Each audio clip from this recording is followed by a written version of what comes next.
She had $300 million in her bank account and couldn't remember the last time someone told her what to do. Then a man covered in sawdust looked her dead in the eyes and said, "Stay quiet, follow me." And she did. What happened next in that kitchen? A little girl fighting to breathe, a father's steady hands, and a CEO standing frozen in a doorway would unravel everything Scarlett Hayes thought she knew about power, control, and what it actually means to be strong. This is their story. Stay until the end. Drop your city in the comments. I want to see how far this one travels. The Meridian Grand Hotel had a way of making people feel like they'd earned something just by walking through the front doors. It wasn't subtle about it. The chandeliers alone, 3 of them, cascading from a ceiling that peaked at 40 feet, cost more than most Chicago families made in a decade. The floral arrangements on each table were flown in from Amsterdam that morning. The champagne was a 2008 vintage that the sommelier described without blinking as having notes of white peach and crushed limestone, which was the kind of sentence that only made sense if you'd already stopped thinking about your electric bill. Scarlett Hayes had stopped thinking about electric bills a long time ago. She stood near the center of the ballroom in a charcoal black dress that cost $11,000 and had been chosen by her stylist, not her, because Scarlett genuinely did not care what she wore as long as it made the right impression.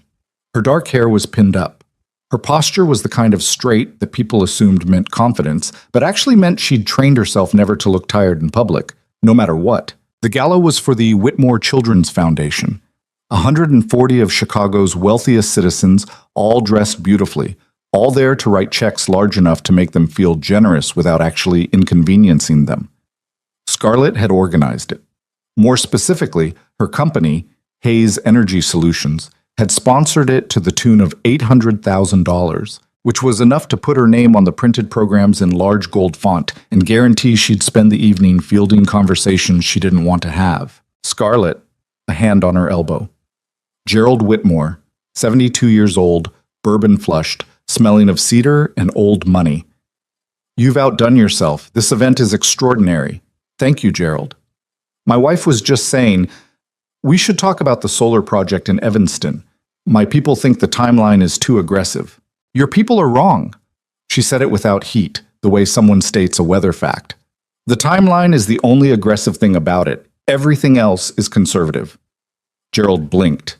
Then he laughed, because men like Gerald Whitmore had learned that the safest response to Scarlett Hayes saying something that should have offended them was to pretend she'd made a joke. She excused herself before he could reply. This was how Scarlett moved through rooms. Efficient, strategic. She shook the right hands, held the right conversations for exactly the right length of time, and smiled the way she'd taught herself to smile. Present but contained. Warm enough to be likable. Controlled enough to be untouchable. It was a performance she'd been giving since she was 23 years old, when she'd walked into her first investor meeting with a 60-page business plan and a blazer 2 sizes too large and convinced 4 skeptical men to give her $2 million for an idea that everyone else called crazy. That was 7 years ago. Hayes Energy Solutions was now valued at $4.3 billion. Scarlett was on the cover of Forbes for the 3rd time. She had a penthouse on the 62nd floor of a building she partially owned, a driver named Marcus who'd been with her for 5 years and still called her Ms. Hayes, and a calendar so packed that her assistant sent her a summary every Sunday night just so she could remember what week she was living in. She had almost everything. She tried very hard not to think about the word almost. The kitchen of the Meridian Grand was a different universe from the ballroom. No chandeliers, fluorescent lights, harsh and buzzing. The smell of garlic and hot butter and industrial cleaning fluid. The noise of 40 people moving fast in a tight space. Line cooks calling out orders, dishwashers running hot water. Servers in black vests pushing through swinging doors with trays balanced on their fingertips. And tucked into the far corner near the service corridor, half hidden behind a rolling equipment cart, a man in a gray work shirt was on his back on the floor with a screwdriver in his hand, fixing a lighting rig that had been throwing sparks since 6 o'clock. His name was Ethan Cole. He was 32 years old, though he looked a little older than that. Not in a bad way, just in a way that suggested his life had taught him things earlier than it probably should have. He had dark eyes, a jaw that hadn't been shaved in 4 days, and hands that were both calloused and precise, the hands of someone who used them constantly for things that mattered. He'd been working since 7 that morning. a building inspection in Pilsen at 8, a plumbing job in Logan Square at noon, and now this, a 4-hour electrical gig at the Meridian, $22 an hour, because the regular electrician had called in sick, and Ethan had answered an ad online at 11:30 at night 2 days ago. He did a lot of that, answered ads at 11:30 at night. He was halfway through reconnecting a loose junction when he heard her. "Daddy." He sat up fast, the screwdriver still in his hand. Ava was standing at the entrance to the service corridor, still in her coat, her eyes wide and bright the way they always were when she was taking in something new. 8 years old, small for her age, with her mother's dark hair and her father's quiet way of watching the world before commenting on it. She was supposed to be waiting in the small break room at the end of the hall with the babysitter, but the babysitter, a college student named Jess, who was perfectly fine under normal circumstances, had apparently let Ava wander while she answered a phone call. "Hey!"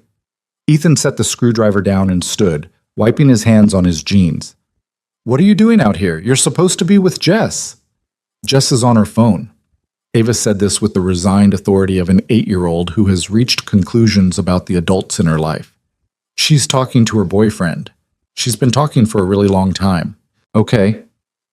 Ethan crossed the corridor and crouched down in front of her, checking her face, her color, the slight shadows under her eyes that he monitored the way some people monitored stock prices. "You feeling okay?" "I'm hungry. I brought snacks, the ones in my bag. I already ate those." She paused. "All of them." He looked at her. "All of them." "There were only like 6. He exhaled through his nose.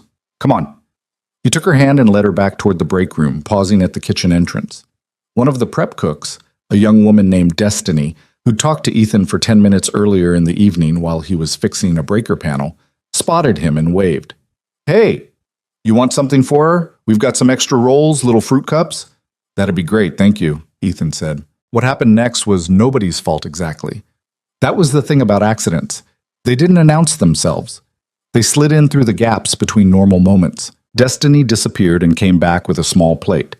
Dinner rolls, a fruit cup, and a little chocolate mousse in a glass dessert cup that the kitchen had been serving to the gala guests, which someone had set aside and labeled staff, and which someone else had bumped into a tray next to the regular staff desserts, and which contained almonds and a peanut-based praline layer that was not listed anywhere visible, and that Ava, because she was 8 and hungry and the dessert looked good, picked up and ate 3 bites of before Ethan even registered what was happening. He noticed because he always noticed, the way she slowed, the way her hand went to her throat. "Ava." "Daddy?" Her voice came out thin, compressed, wrong. Ethan was already moving. He grabbed her face in his hands and looked at her eyes, the slight puffiness already starting at the lids. He looked at her lips, then he grabbed his jacket from the chair behind him, his hands going straight for the inside pocket where he kept the EpiPen, the way other people kept their wallets. Okay, Ava, look at me. Eyes on me. I've got you." She was scared. Her breathing had gone shallow and ragged, and she grabbed his arm with both hands, and he could feel her shaking. "Daddy?" "Right here. I'm right here." The kitchen had gone strange. Destiny had frozen at the counter. 2 of the line cooks had stopped moving. Someone had knocked over a tray somewhere, and the sound was very loud and then very far away. Scarlett was heading for the exit. Not the main exit. The service corridor exit, because she'd needed 5 minutes alone and the nearest private space was through the kitchen, and she'd used this particular route at events before. She pushed through the swinging door with more force than necessary because she was tired and she'd just had a conversation with a venture capitalist who talked for 11 minutes about his beach house in Boca Raton, and she was done. She walked into a kitchen that had stopped working. Her first read of the room, so it's because Scarlett Hayes always read a room before she spoke, was that something had gone badly wrong and nobody was handling it. A line cook stood with his mouth open. A server had backed against the wall. A woman near the prep counter was trembling with her hands pressed to her face. And in the middle of it, near the service corridor entrance, a man in a gray work shirt was crouched on the floor holding a little girl who was clearly, visibly, struggling to breathe. Scarlett's stomach dropped. She moved forward. "What is—" "Someone call 911. Right now. Someone needs to—" "I need you to stop talking." The voice was calm. Not rude, exactly. Just completely, utterly certain. She stopped. The man, She hadn't seen his face yet. He was still focused on the child. Said it again, quieter, without looking up. I need the room quiet. Please. And then he did look up. Dark eyes, completely steady, met hers.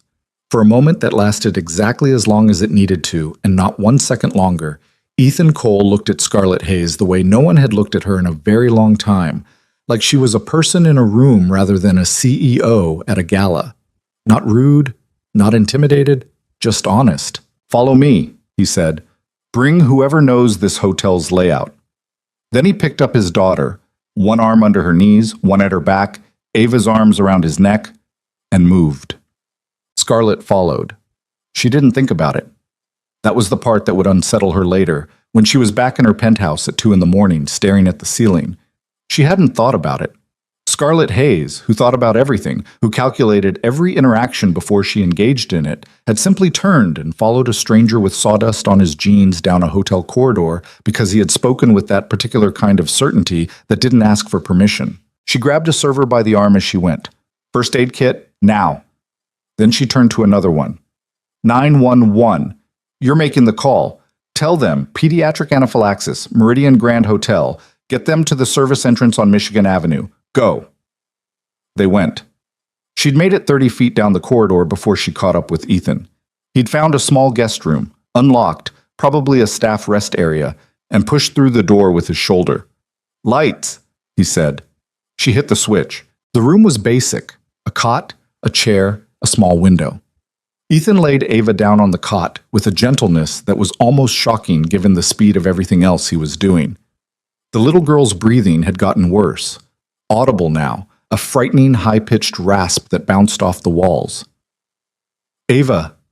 His voice to his daughter was completely different. Soft, careful, still steady, but tender in a way that seemed to cost him something to maintain. Can you hear me, baby? Squeeze my hand. Her fingers tightened around his. Good girl. That's my girl. He reached into his jacket pocket and came out with the EpiPen.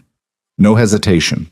He uncapped it with his thumb, held her thigh through her leggings, and administered it with the kind of practiced efficiency that told Scarlett, who had employed enough medical consultants to recognize the difference, that this was not his first time doing something like this. It wasn't. Scarlett stood near the door, and she realized her hands were shaking. The room was very quiet, just the sound of the girl's breathing, still labored, but after 90 seconds, slightly less desperate. Ethan kept his hand on her sternum, monitoring, his lips moving slightly as he counted. She's going to be okay, Scarlett said, not because she was sure, but because silence felt unbearable. I know. He didn't look up. She's had reactions before. Not this bad. A pause. But she's going to be okay. He said it differently the second time, not for Scarlett's benefit, for his own. Scarlett looked at him. This man who was on his knees on a linoleum floor in a work shirt he hadn't ironed, speaking to his daughter in a voice that was completely falling apart underneath the surface, even as his hands stayed absolutely still.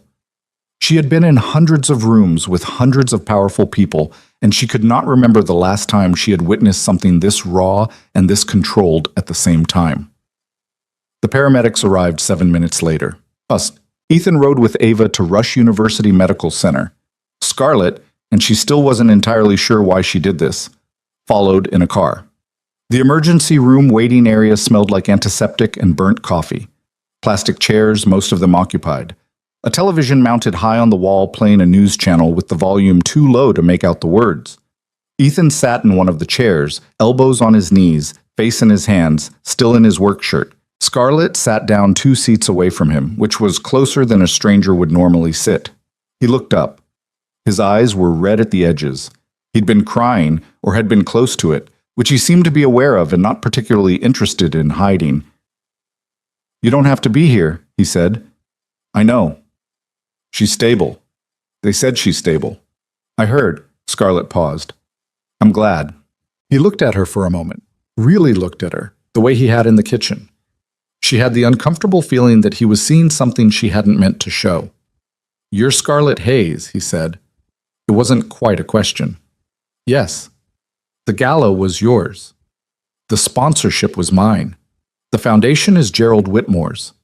Ethan nodded. He looked back at the floor. The dessert. The mousse thing. It had peanuts in it. Nobody labeled it. I know. I spoke with the hotel manager before I left. It won't be a liability conversation tonight, but it will be one tomorrow, and the foundation's legal team will be involved. She said this carefully, watching his face. Whatever you need for her treatment, financially, I'm fine. Immediate, flat. The reaction was caused by, I said I'm fine. He looked at her again, and this time there was something harder in it. Not anger, exactly, more like the reflex of someone who'd learned to refuse help before it came with conditions. I appreciate you being here, I do, but I can take care of my daughter. Scarlett looked at him for a long moment. Okay, she said. They sat in silence for a while. The television murmured. Someone across the room was crying quietly into a phone. What's her name? Scarlett asked. He glanced at her. Ava. How old? 8. Something in his face shifted, not softened exactly, but changed. She turns 9 in March. She's been asking for a dog. A beat. I keep telling her our apartment's too small. Is it? Yes. He paused. Also, I can't afford a dog. It was so bluntly honest that Scarlett blinked. She was used to people in financial difficulty either hiding it or performing it. This was neither. What's your name? She asked. He looked at her again. Ethan, he said. Ethan Cole. Sit then. The doctors let him in to see Ava at 11:45. Scarlett sat in the waiting room alone. She should have left. Marcus was outside in the car. Her phone had been buzzing for the last hour with emails and messages that her assistant had flagged as urgent, and she had a 7 a.m. call with a team in Copenhagen. She didn't leave. She was still sitting there at 12:30 when Ethan came back out, looking slightly less destroyed than he had an hour ago. She's asleep, he said. They want to keep her overnight for monitoring. That's standard. Yeah. He sat down, same chair as before, same posture. He rubbed the back of his neck. You're still here. Apparently. He looked at her sideways. Not quite a smile, more like the ghost of one, the kind that shows up when something unexpected happens and the body responds before the mind can stop it. Thank you, he said. For earlier, in the kitchen. You got people moving. You got people moving, I just pointed them in the right direction. You didn't freeze. He said it simply, like it was a data point. Neither did you. Yeah, well. He looked at his hands, then at the floor. I had more reason not to. She went home at 1 in the morning. She stood in her penthouse, 62nd floor, floor-to-ceiling glass, a view of the city that was genuinely stunning and that she had stopped noticing approximately 18 months after she moved in, and tried to understand what was bothering her. It wasn't the incident. She'd handled crises before. She was good at it. It was the look on his face when he said I had more reason not to. Not bitter, not dramatic, just accurate in the way that true things are accurate, without fuss, without performance. He had a daughter who could stop breathing, and so he didn't freeze. That was the whole equation, clean and terrible and completely without self-pity. Scarlett poured a glass of water she didn't drink and stood at the window.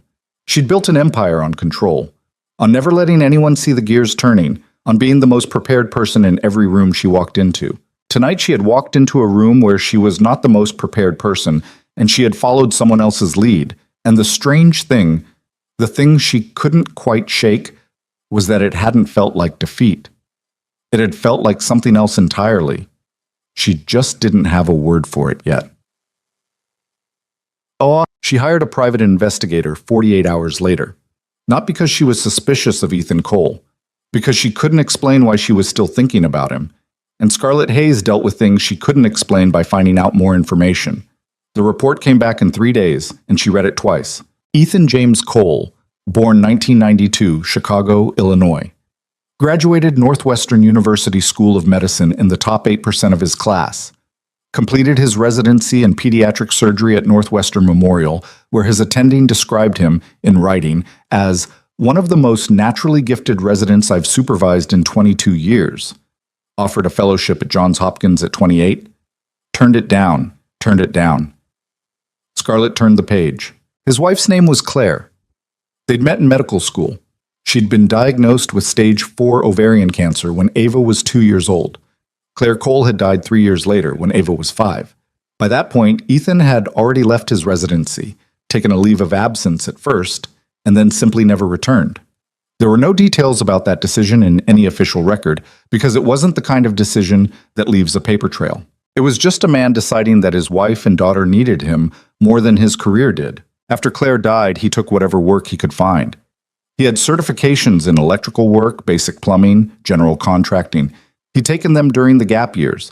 He applied for licensing work, physical work, anything that paid and allowed him enough flexibility to pick Ava up from school. Scarlett put the report down. She sat with it for a long time. She was a woman who had met hundreds of people who claimed to have sacrificed things. Investors who'd taken a risk, executives who'd given up corporate security to start companies. She'd said it herself, like, "I sacrificed a lot to build this." She'd believed it when she said it. Reading about Ethan Cole made her feel, for the first time, like she might have been using that word loosely. But the last page of the report was what stopped her breathing. The investigator had been thorough. Medical records, professional history, financial records, residential history. And there, in the residential history section, tucked into a list of addresses, a notation. Subject was camping in the Shawnee National Forest, Illinois, October 12th to 15th, 2015, as confirmed by campsite registration records. October 14th, 2015. Scarlett read it twice. Then she went to her own files. Not on a computer, physical files, the kind she kept in a locked drawer in her home office because some things you don't trust to servers. She found the incident report from October 2015. She'd been hiking in the Shawnee with 2 colleagues, celebrating a funding round. She'd slipped on wet rock near a ridge trail, fell approximately 12 feet, hit her head hard enough to lose consciousness. She'd woken up in a park ranger station with her head bandaged, and she'd been told that another hiker, a medical student, the ranger thought, or maybe a resident, he couldn't remember, had found her unconscious and had performed basic trauma stabilization, kept her airway clear, stayed with her until the emergency services arrived. She had never found out who it was. He'd been gone by the time she was conscious. She'd tried, through the Park Service, to get a name, but the filing had been incomplete and the trail had gone cold. She sat down on the floor of her home office. That was actually what she did. She sat down on the floor, back against the desk, knees bent, the file in her hands. Because the dates matched, the campsite records matched, the description matched. Ethan Cole had saved her life 10 years ago and then disappeared. And then she had walked into a kitchen during a charity gala, and he had looked her in the eyes and told her to follow him. She thought about calling him. She didn't know what she would say. "Hi, I think you saved my life a decade ago, and now I can't stop thinking about you," which is probably 2 separate issues. She didn't call. She drove to his apartment on a Tuesday. It was in Pilsen, a 4-story walk-up on a street that had 1 good coffee shop and 2 boarded windows, and a laundromat that had been there since 1987. His unit was on the 3rd floor. She knocked and stood in the hallway and spent 30 seconds reconsidering the entire thing. The door opened. Ethan looked at her the way people look at something they weren't expecting. Not startled, exactly, more like recalibrating. He was in jeans and a flannel shirt, barefoot, holding a spatula. The apartment behind him smelled like onions and chicken broth. "Ms. Hayes," he said. "Scarlett." She'd said it before she decided to. Scarlett is fine." He looked at her for a moment. Then he stepped back from the door. "I'm making soup," he said. "It's nothing fancy." It wasn't.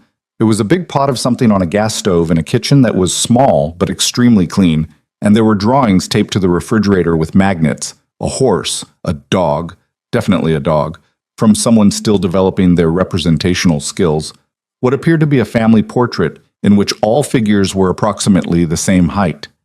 The living room had a couch with a blanket thrown over the back, a low coffee table with a half-finished puzzle, and a bookshelf that was so stuffed it had started a second row of books in front of the first. Scarlett stood in the doorway between the kitchen and the living room. She had been in many homes. She had never been in a home quite like this one, not in terms of quality, but in terms of feeling.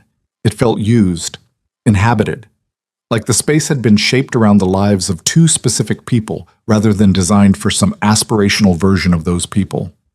"How's Ava?" she asked. "Better. She's at school." He stirred the soup. "Her cardiologist wants to see her next week. Routine follow-up." "Her cardiologist?"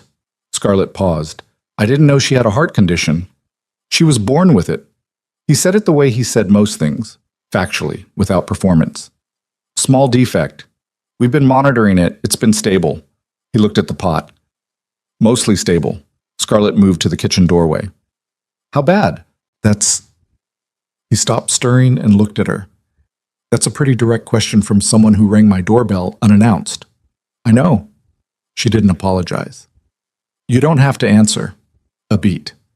It's been progressing. The cardiologist's been conservative, but the last 2 scans weren't as good as the ones before. He set the spatula down. They might be talking about surgery. The word landed in the kitchen quietly. Ethan. She said his name for the first time, and she could see him notice it. I looked into your background. He went very still.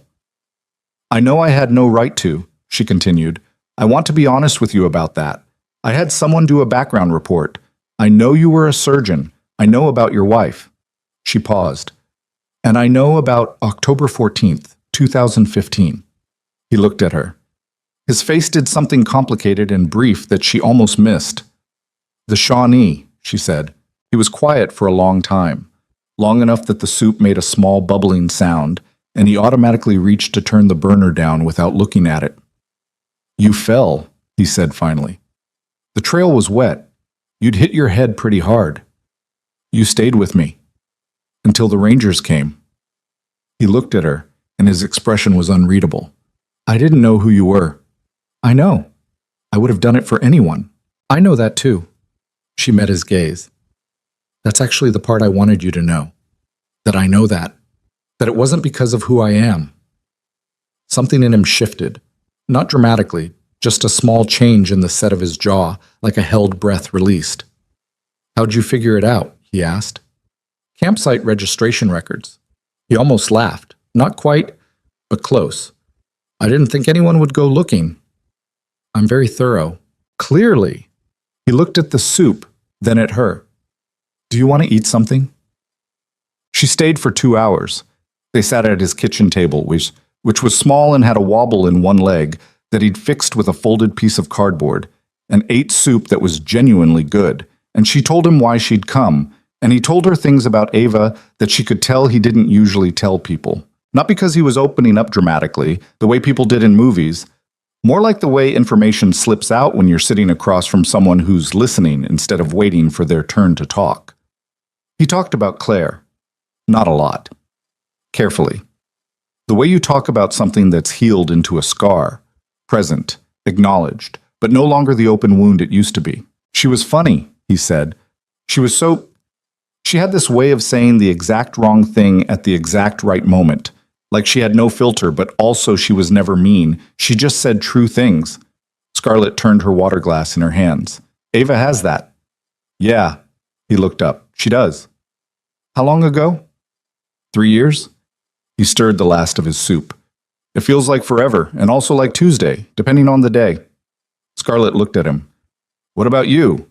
He asked. What about me? You came here. You told me you investigated my background. You sat at my kitchen table.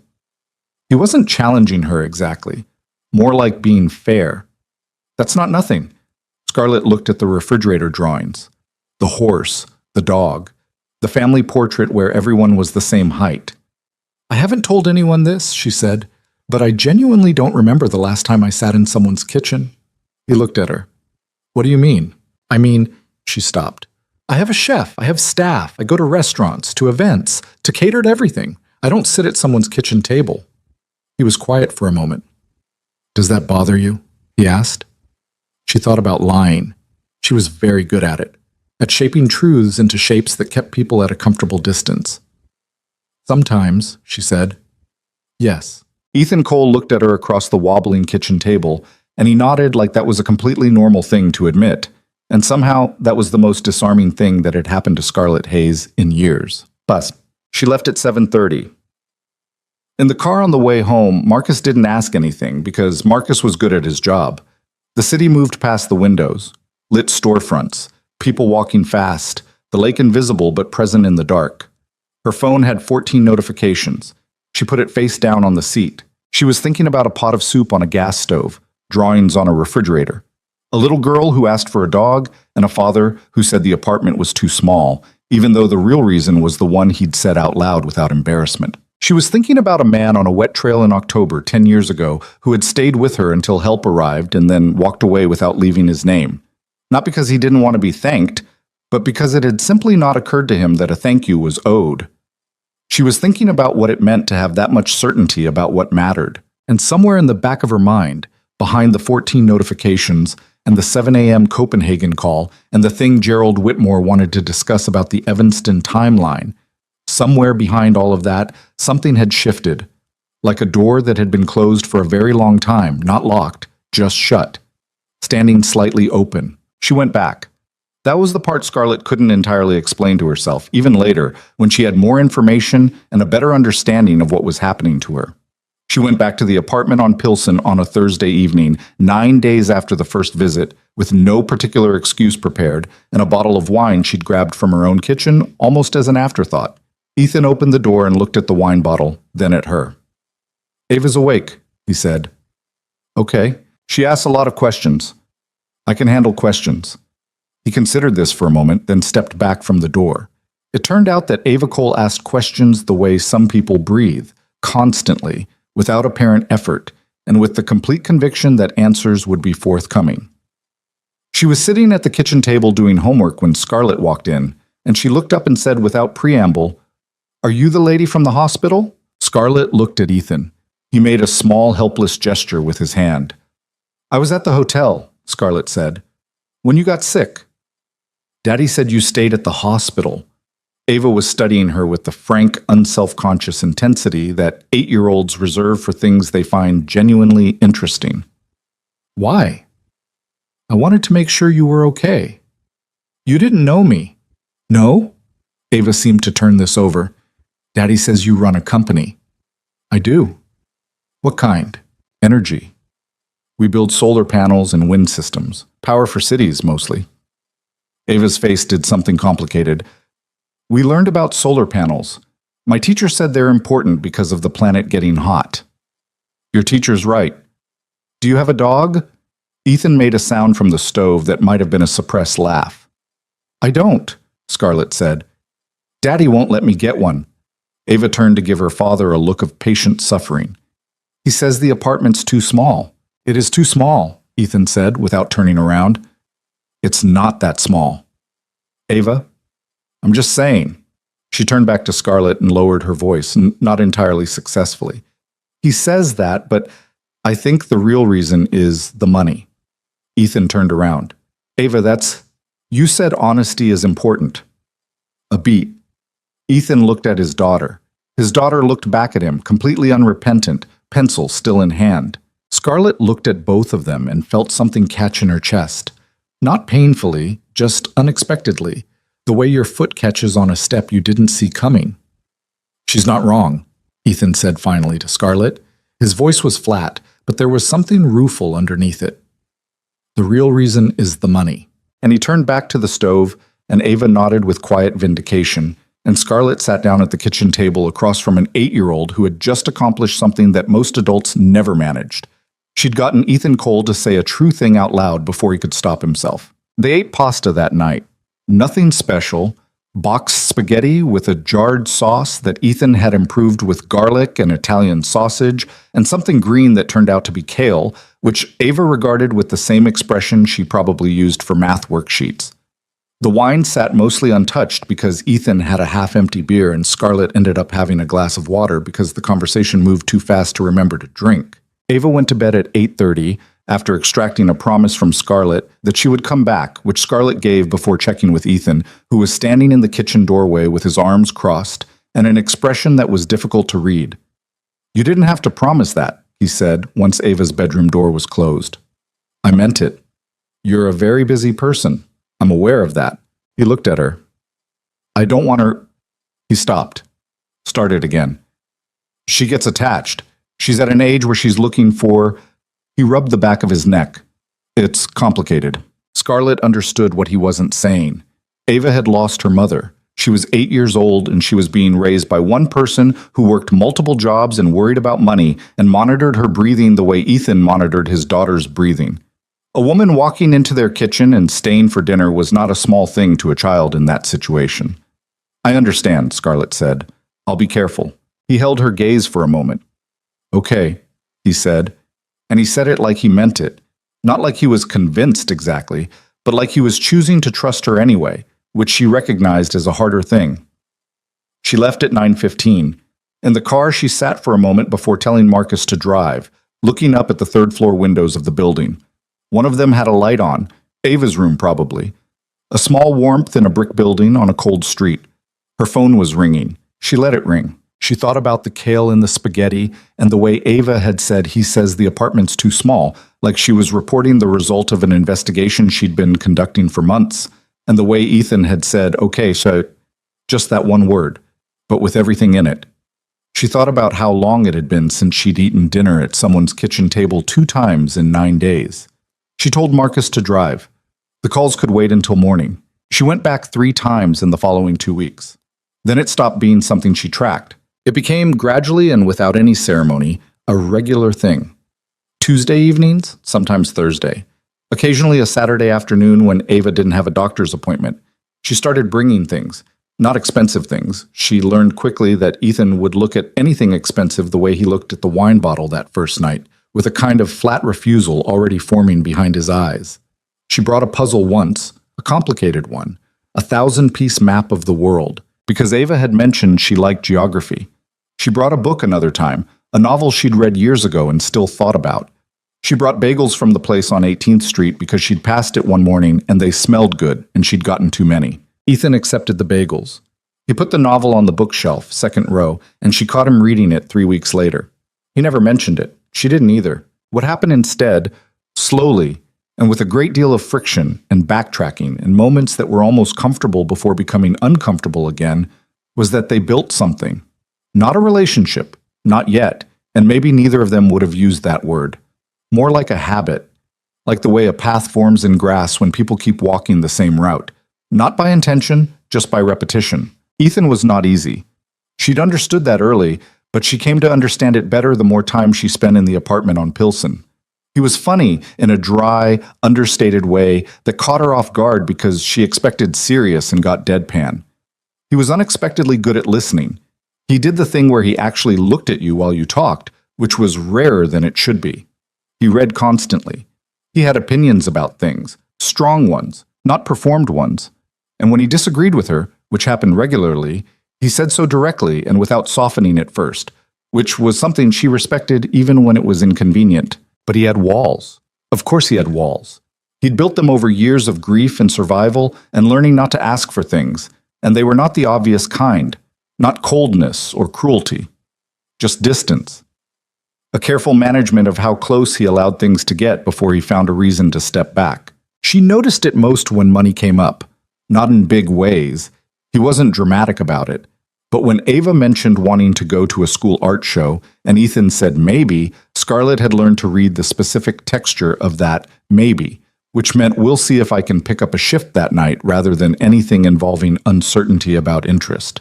When the building's heating went out for 4 days in November, and he mentioned it the same way he'd mention a minor inconvenience, she understood that 4 days without heat in a Chicago November was not minor, and that he would not accept her offer to put them in a hotel, because accepting it would cost him something he couldn't pay back. She didn't push on those things. She had pushed, early on, and learned. The first real fight, they weren't calling it a fight, but that's what it was, happened on a Wednesday in late November, the evening after Ava's cardiologist appointment. Scarlett was already at the apartment when they got back. She had a key by then, which Ethan had given her with the explanation that Ava sometimes came home to an empty apartment, and he didn't love it.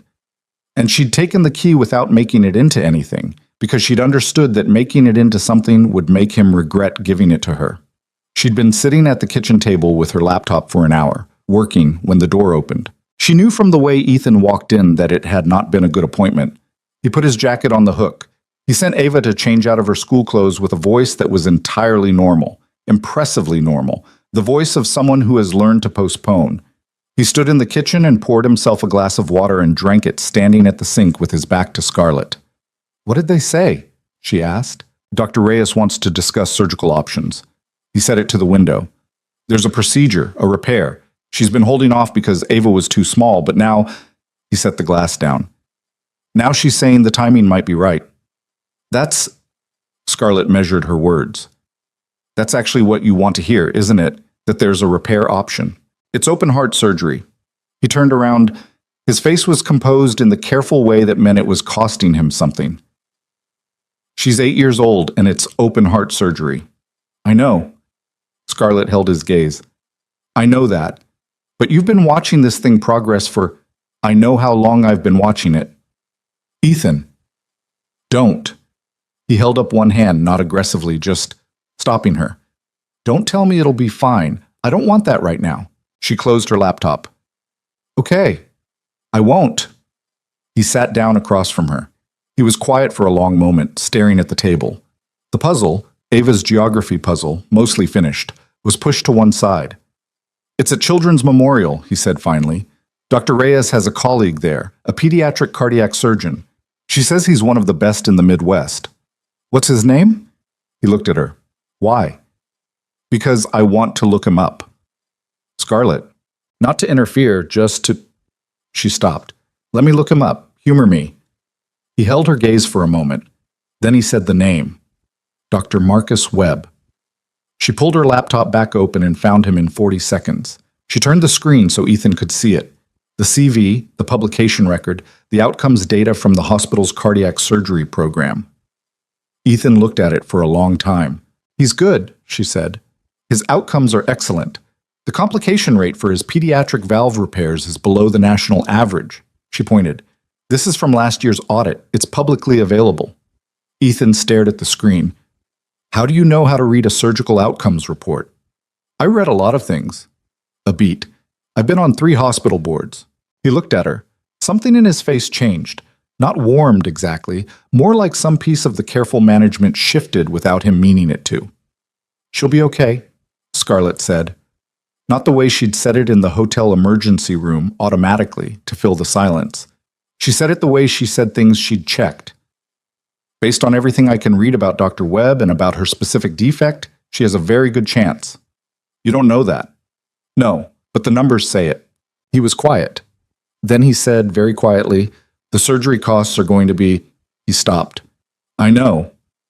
I have insurance. It covers some of it, but the out-of-pocket... Ethan. I'll manage it. His voice had gone flat again. I'll figure it out. I always figure it out. I know you do. She kept her voice even. But you don't have to this time. The flatness in his voice became something sharper. I'm not going to take your money. I'm not offering you money. I'm offering to pay for a surgery that should be covered but won't be fully because the insurance system in this country is broken. There's a difference. That's a very clever way of saying the same thing. Maybe. She didn't look away. But Ava needs this surgery, and you are running yourself into the ground trying to cover costs that nobody should have to cover alone. And I have the money, and I want to use it for something that matters. She paused. She matters. He stood up from the table. She thought he was going to walk out of the kitchen. He didn't. He walked to the window and stood there with his hands in his pockets, and she could see the tension in his back. The specific tension of someone holding a position that is costing them more than they're letting on. It's not about pride, he said, without turning around. I know. He stopped. If I let you pay for it, what does that make her? What does that make us? She's not a charity case. You're not charity, Scarlett said. You're 2 people I care about. The words came out before she'd decided to say them, and she heard herself say them, and she didn't take them back. That's different. He turned around.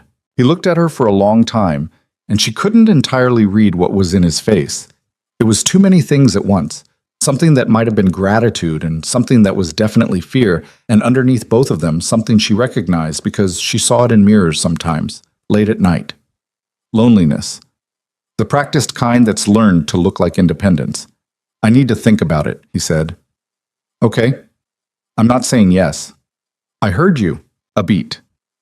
Then he nodded, once, and went to check on Ava, and Scarlett sat at the kitchen table with her laptop and the unfinished puzzle and the particular silence of a room where something important has happened, but nobody has named it yet. The surgery conversation stayed unresolved for 2 weeks. In that time, life in the apartment continued in the way it had been continuing. Ethan picked up extra shifts on weekend mornings. Ava had a school concert, the recorder, which produced sounds that were challenging to listen to, but which both Ethan and Scarlett attended without complaint, sitting in the third row of a school gymnasium with folding chairs, among parents with phones out, while Ava played something that was approximately Jingle Bells with enormous concentration. Afterward, walking back to the car, Ava reached up and took Scarlett's hand the way small children do. Without asking, without announcement, just a small hand sliding into a larger one like it was the most obvious thing in the world. Scarlett looked down at her. Ava was talking about something. Her friend Destiny from school, a disagreement about something during recess. Scarlett wasn't fully tracking the details. The small hand was warm and completely trusting. She looked up and found Ethan watching her from 2 feet away, his expression unguarded in a way she hadn't seen before. Just for a moment. Then he looked at the sidewalk, and the moment passed. But she had seen it, and she thought he knew she'd seen it. In the second week of December, Ethan called her. He called, which he almost never did. They mostly texted, short and functional, and she picked up on the second ring because she was in a meeting and the caller ID made her stand up and walk out of the room without explaining to the 4 people she left sitting there. "Hey," she said in the hallway outside the conference room. "Hey." A pause. "I talked to Dr. Reyes. She wants to schedule for January. She says waiting past spring isn't a good idea." "Okay." Another pause. Longer.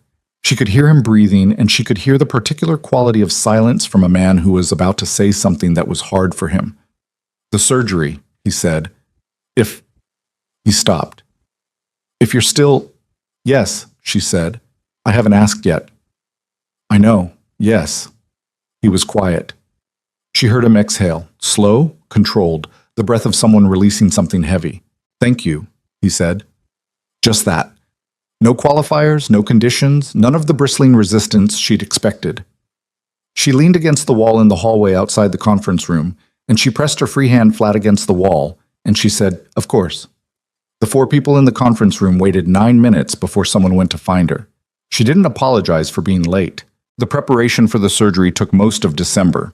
Scarlett arranged everything through a third party, a patient advocacy organization that her company had partnered with, which meant the hospital received payment without it coming directly from Scarlett Hayes' personal account, which was Ethan's only condition. She thought it was an arbitrary condition, but she kept that to herself because he was giving her something by accepting help at all, and she understood that. She also made one other arrangement quietly, in the background, which she did not mention to Ethan. Through a colleague on the Children's Memorial Hospital board, she reached the head of the pediatric surgery department and mentioned that they had, in their own institution, a former resident with exceptional training who had been out of medicine for personal reasons and might be open to a consulting role. She didn't oversell it, she just opened the door. She didn't know if anything would come of it. She didn't know if Ethan would want it. She told herself she was just making information available, which was technically true and also partially self-justifying, and she knew that about herself and did it anyway. December moved fast. Ava's pre-surgical appointments.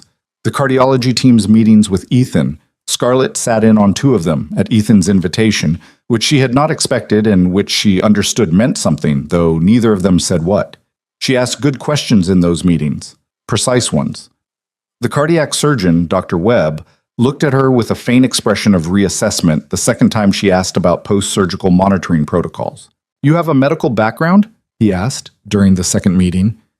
"No," Scarlett said. Ethan, sitting beside her, said nothing, but she saw his jaw shift very slightly, and she understood that he had some feeling about being in that room with someone who did his old job justice without ever having trained for it, and she understood further that the feeling was complicated. Christmas happened in between. She spent it at the apartment, for the first time in years, not in her penthouse with takeout and a laptop. Ava had made her a card with a drawing of the 2 of them, Scarlett significantly taller than Ava, both of them with what appeared to be very large smiles. Ethan had cooked.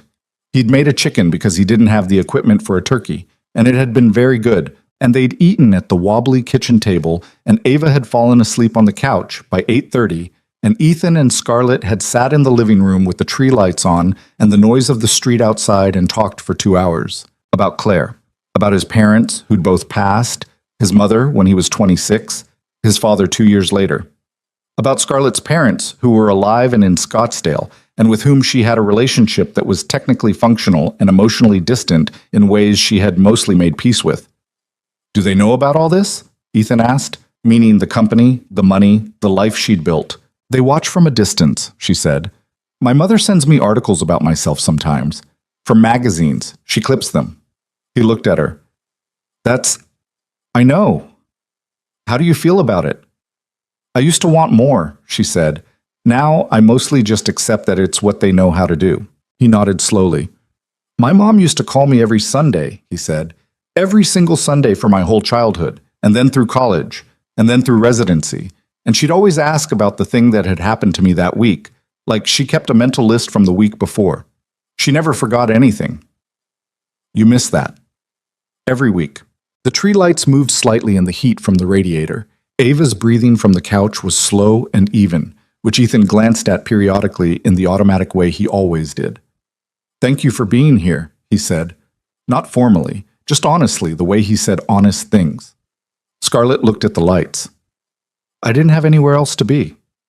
That's not the same as a compliment, he said, and she could hear the slight edge of a smile in it. No, she agreed, but it's the truth. You said honesty is important.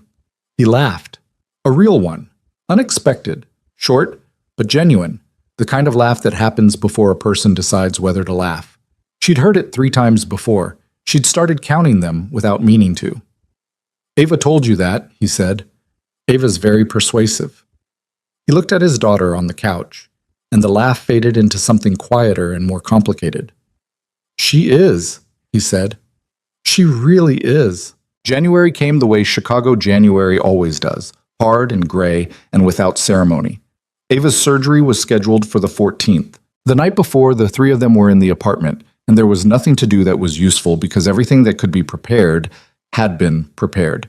And so they ordered pizza and watched a movie that Ava picked, which was something animated about a fish, and nobody said very much about the next morning. Ava fell asleep between them on the couch before the movie ended, and Ethan carried her to bed, and Scarlett sat in the living room and listened to the sound of him reading her a story, in a low voice, through the cracked door, the same low, steady voice he used when he was keeping himself calm. She thought about a kitchen in a gala hotel, a man telling her to stay quiet, the steadiness of hands that had no reason to be steady. He came back out and sat down and looked at the paused movie on the screen. I keep thinking about all the things that could... He stopped. That's not useful. No, she agreed.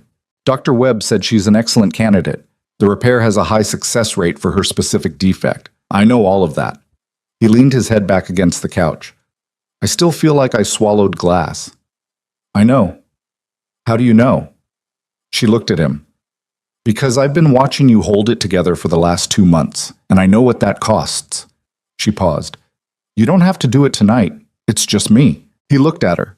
In the dim light of the living room, with the city making its muffled noise outside, he looked like what he was. A man who was very tired and very scared and doing his absolute best, and had been doing his absolute best for so long that he'd nearly forgotten there was another mode. His eyes were wet.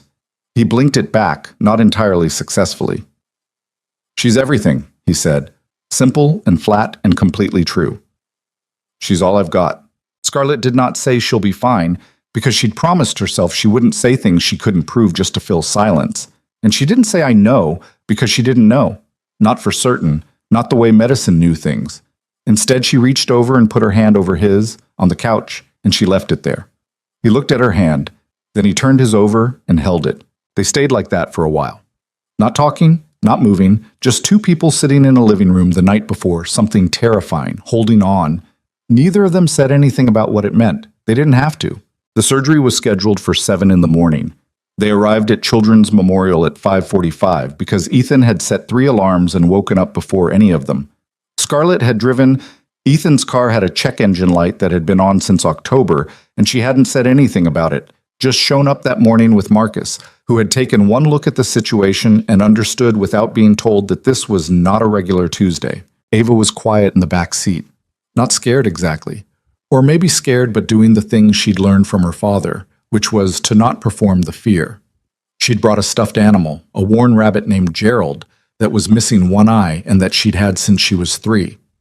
She held it in her lap and looked out the window at the city going dark gray into dawn. And once she said, "Daddy, will I be asleep the whole time?" And Ethan said yes, and she said, "And you'll be there when I wake up?" And he said, "First thing you'll see." And she nodded and went back to looking out the window, like that was all she needed to know. Scarlett drove and did not say anything because there was nothing to say. And she had learned that about Ethan, that silence, when it was the right kind, was something he understood. She kept both hands on the wheel and she drove carefully and she got them there. The pre-op intake took an hour. Forms, vitals, a nurse who was good with children, warm and efficient without being falsely cheerful, which Ava would have clocked immediately. Dr. Webb came by at 6:50 in scrubs and spoke to Ava directly, at her level, explaining the procedure in terms she could follow without being condescending about it. Ava asked him 3 questions. He answered all 3 without rushing. Ethan stood at the foot of the bed and watched the surgeon talk to his daughter, and Scarlett stood 2 steps behind Ethan, and she could see his hands at his sides, still, controlled, the same hands that had been steady in the hotel kitchen in October. But she was close enough now to see what steadiness cost him. They wheeled Ava away at 7:03. She waved at them from the gurney. Gerald the rabbit tucked under her arm, one good eye looking up at the fluorescent ceiling. She waved the way kids wave when they're trying to look brave for the adults. A little too deliberately, a little too cheerful. It broke something open in Scarlett's chest that she hadn't expected and couldn't entirely manage. Ethan raised his hand. He kept it raised until the gurney turned the corner and she was gone. Then he turned and walked to the waiting area and sat down in one of the chairs and put his elbows on his knees and his face in his hands. Scarlett sat beside him, not touching, just there. They had 4 to 6 hours to wait. That was what Dr. Webb had said. 4 to 6 hours, and someone would come out at intervals to update them, and they should eat something if they could. They did not eat something. They sat in the waiting room, which smelled like every hospital waiting room, antiseptic and burnt coffee, and the particular anxious staleness of recycled air, and time moved the way it moves when there's nothing to do but wait for something you can't control. Ethan got up once to get coffee from the machine down the hall. He came back with 2 cups and handed her one without asking if she wanted it, which she understood as its own kind of intimacy. He'd stopped asking if she wanted things because he'd learned her well enough to know. "You should call your office," he said. "I have an assistant." "It's a Tuesday." "She can handle Tuesday." Scarlett wrapped both hands around the paper cup. "Stop trying to give me an out." He looked at her sideways. "Is that what I'm doing?" "Yes." A pause. He drank his coffee. "Maybe," he admitted.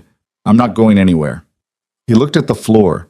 He had a way of looking at the floor when something mattered, like he was giving himself a moment before he responded, keeping whatever was happening in his face from showing up in his voice. "I know," he said. At 9:15, a surgical nurse came out to tell them the procedure was going well, and Dr. Webb was satisfied with the progress.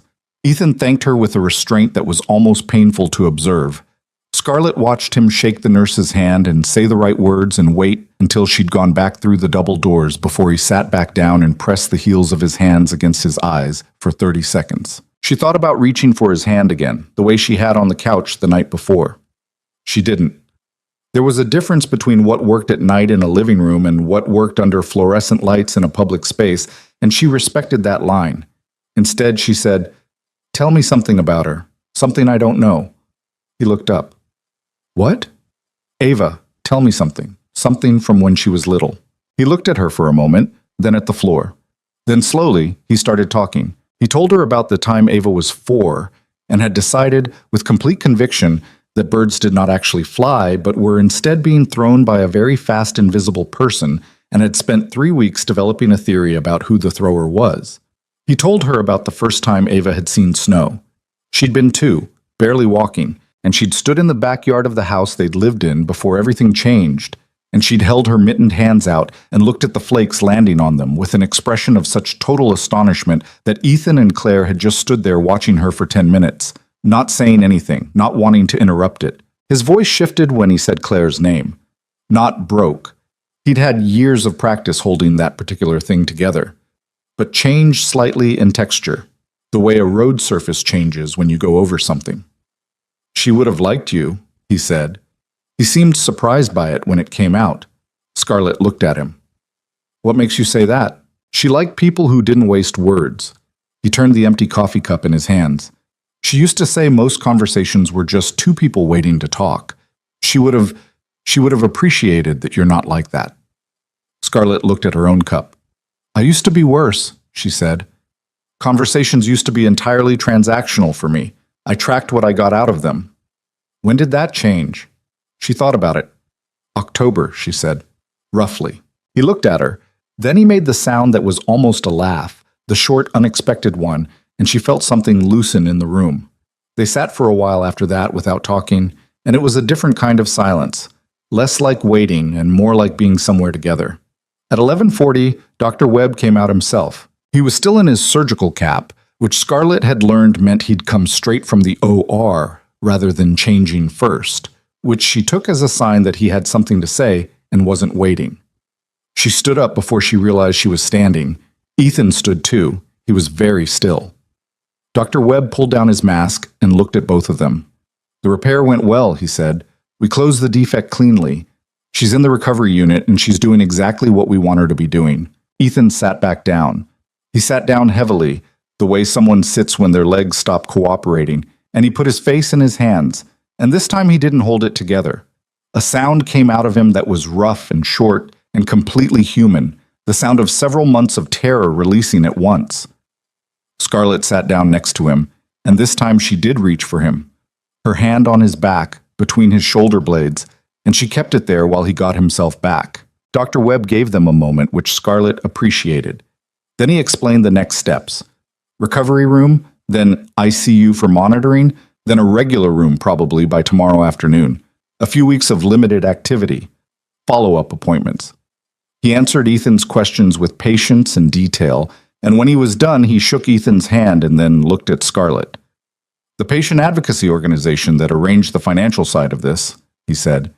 That was you? Scarlett held his gaze. I don't know what you mean. Dr. Webb looked at her for a moment. He had the particular expression of someone who is deciding whether to push on something or let it go. Right, he said.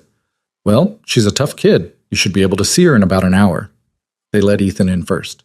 Scarlett waited outside the recovery room on a chair in the hallway, which was narrow and smelled like floor cleaner, and she looked at the gray wall across from her and thought about nothing in particular and everything at once. 20 minutes later, Ethan appeared in the doorway. His eyes were red.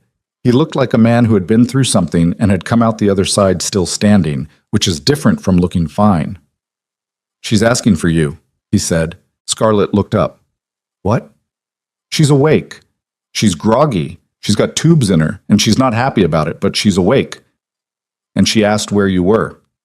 He leaned against the doorframe. She also asked about Gerald. The rabbit. I've got Gerald. He held it up. But she asked about you first. Scarlett stood up. Something happened in her chest again. The same catching feeling from the school concert, but sharper, more specific. She went in. Ava was small in the hospital bed. Very small. Surrounded by monitors and tubing and pillows that seemed disproportionately large. And her face was pale, and her hair was pushed back from her forehead, and she had a little oxygen sensor clipped to her finger that glowed red. But her eyes were open, and when Scarlett came around the curtain, she looked up, and something in her face changed. Hi, Ava said. Her voice was hoarse from the breathing tube. Hi, Scarlett said. She sat in the chair beside the bed and leaned forward. How are you feeling? Weird, Ava considered.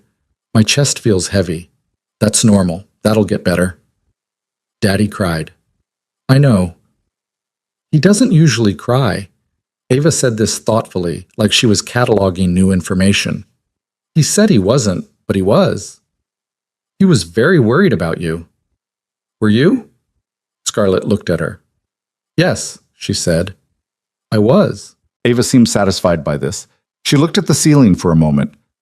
Can you hold my hand? She asked. The nurse said I'm not supposed to move my arm with this thing in it. She gestured with her other hand at the IV. But the other one's okay. Scarlett held her hand. Ava closed her eyes. From the other side of the curtain, she could hear Ethan talking quietly to a nurse, asking questions, getting information. His voice was still careful and controlled. He would keep it that way until Ava was asleep, and then he would let it go. And Scarlett had come to understand that this was how he worked. He held everything in his hands until he could safely put it down. She thought about what she had arranged quietly through the hospital board 3 weeks ago. She still hadn't told him about it. She was still not entirely sure it had been the right thing to do. She thought she'd probably find out soon. Ava fell asleep. Scarlett sat with her hand for a while, then gently set it down on the blanket and stood. The days in the hospital settled into a rhythm. Scarlett rearranged her schedule. Her assistant, a competent and slightly exhausted woman named Priya, who had worked for her for 3 years, managed the rearrangement with the professional stoicism of someone who had long since accepted that her employer was unpredictable in specific and non-negotiable ways. She was at the hospital most mornings. She brought real coffee. The hospital machine was brutal. And she sat with Ethan in the room while Ava slept or watched television or complained about the food, which she did with a specificity and commitment that both of them found, privately, reassuring. A child who could explain in precise terms what was wrong with hospital. Jello was a child with functioning opinions, and functioning opinions were a good sign. On the second day, while Ava was napping and the room was quiet, a man Scarlett didn't recognize appeared in the doorway. Early 50s, lean, in a white coat with a Department of Pediatric Surgery badge. "Mr. Cole?" he said. Ethan looked up from the chair where he'd been half reading a book he hadn't made progress in since they arrived. "I'm Dr. Aldridge," the man said, head of pediatric surgery here at Children's Memorial. "I wanted to introduce myself. I've heard good things about your daughter's recovery." Ethan set the book down. He looked at the man carefully, the way he looked at things he was trying to understand before responding. "Thank you," he said. "Dr. Webb's been excellent." "He is." Dr. Aldridge smiled briefly. "I also wanted to mention, we've been looking to expand our consulting program. We have former practitioners with strong training who occasionally work with our department in advisory capacities while families are here, familiar faces during stressful periods. I understand you have a background in pediatric surgery." The room went quiet, not silent. The monitors kept their steady rhythm, and somewhere down the hall a cart was being wheeled. But the quality of the air in the room changed. Ethan looked at Dr. Aldridge for a long moment. Then he looked at Scarlett. She met his gaze. She did not look away because she had done nothing she was ashamed of, but she could feel the shape of the conversation shifting. "I see," Ethan said. His voice was even. "And how did you come to know about my background?" "We have a colleague in common," Dr. Aldridge said. "I won't take more of your time right now. This is clearly not the right moment, but when things have settled, whenever that is, I'd be glad to have a conversation. No pressure. Here's my card." He set it on the table. "We're glad your daughter is doing well." He left. The room stayed quiet. Ava was asleep. Her chest rose and fell. Steadily now, evenly now, the way it hadn't fully risen and fallen in years. Ethan picked up the card and looked at it. Then he looked at Scarlett. "Colleague in common," he said. "Ethan? Was that you?" She considered denying it. For approximately 2 seconds she considered it, and then she decided she wasn't going to do that because it was beneath her, and it would make everything worse, and he deserved better than that. "I mentioned your name to someone on the hospital board," she said.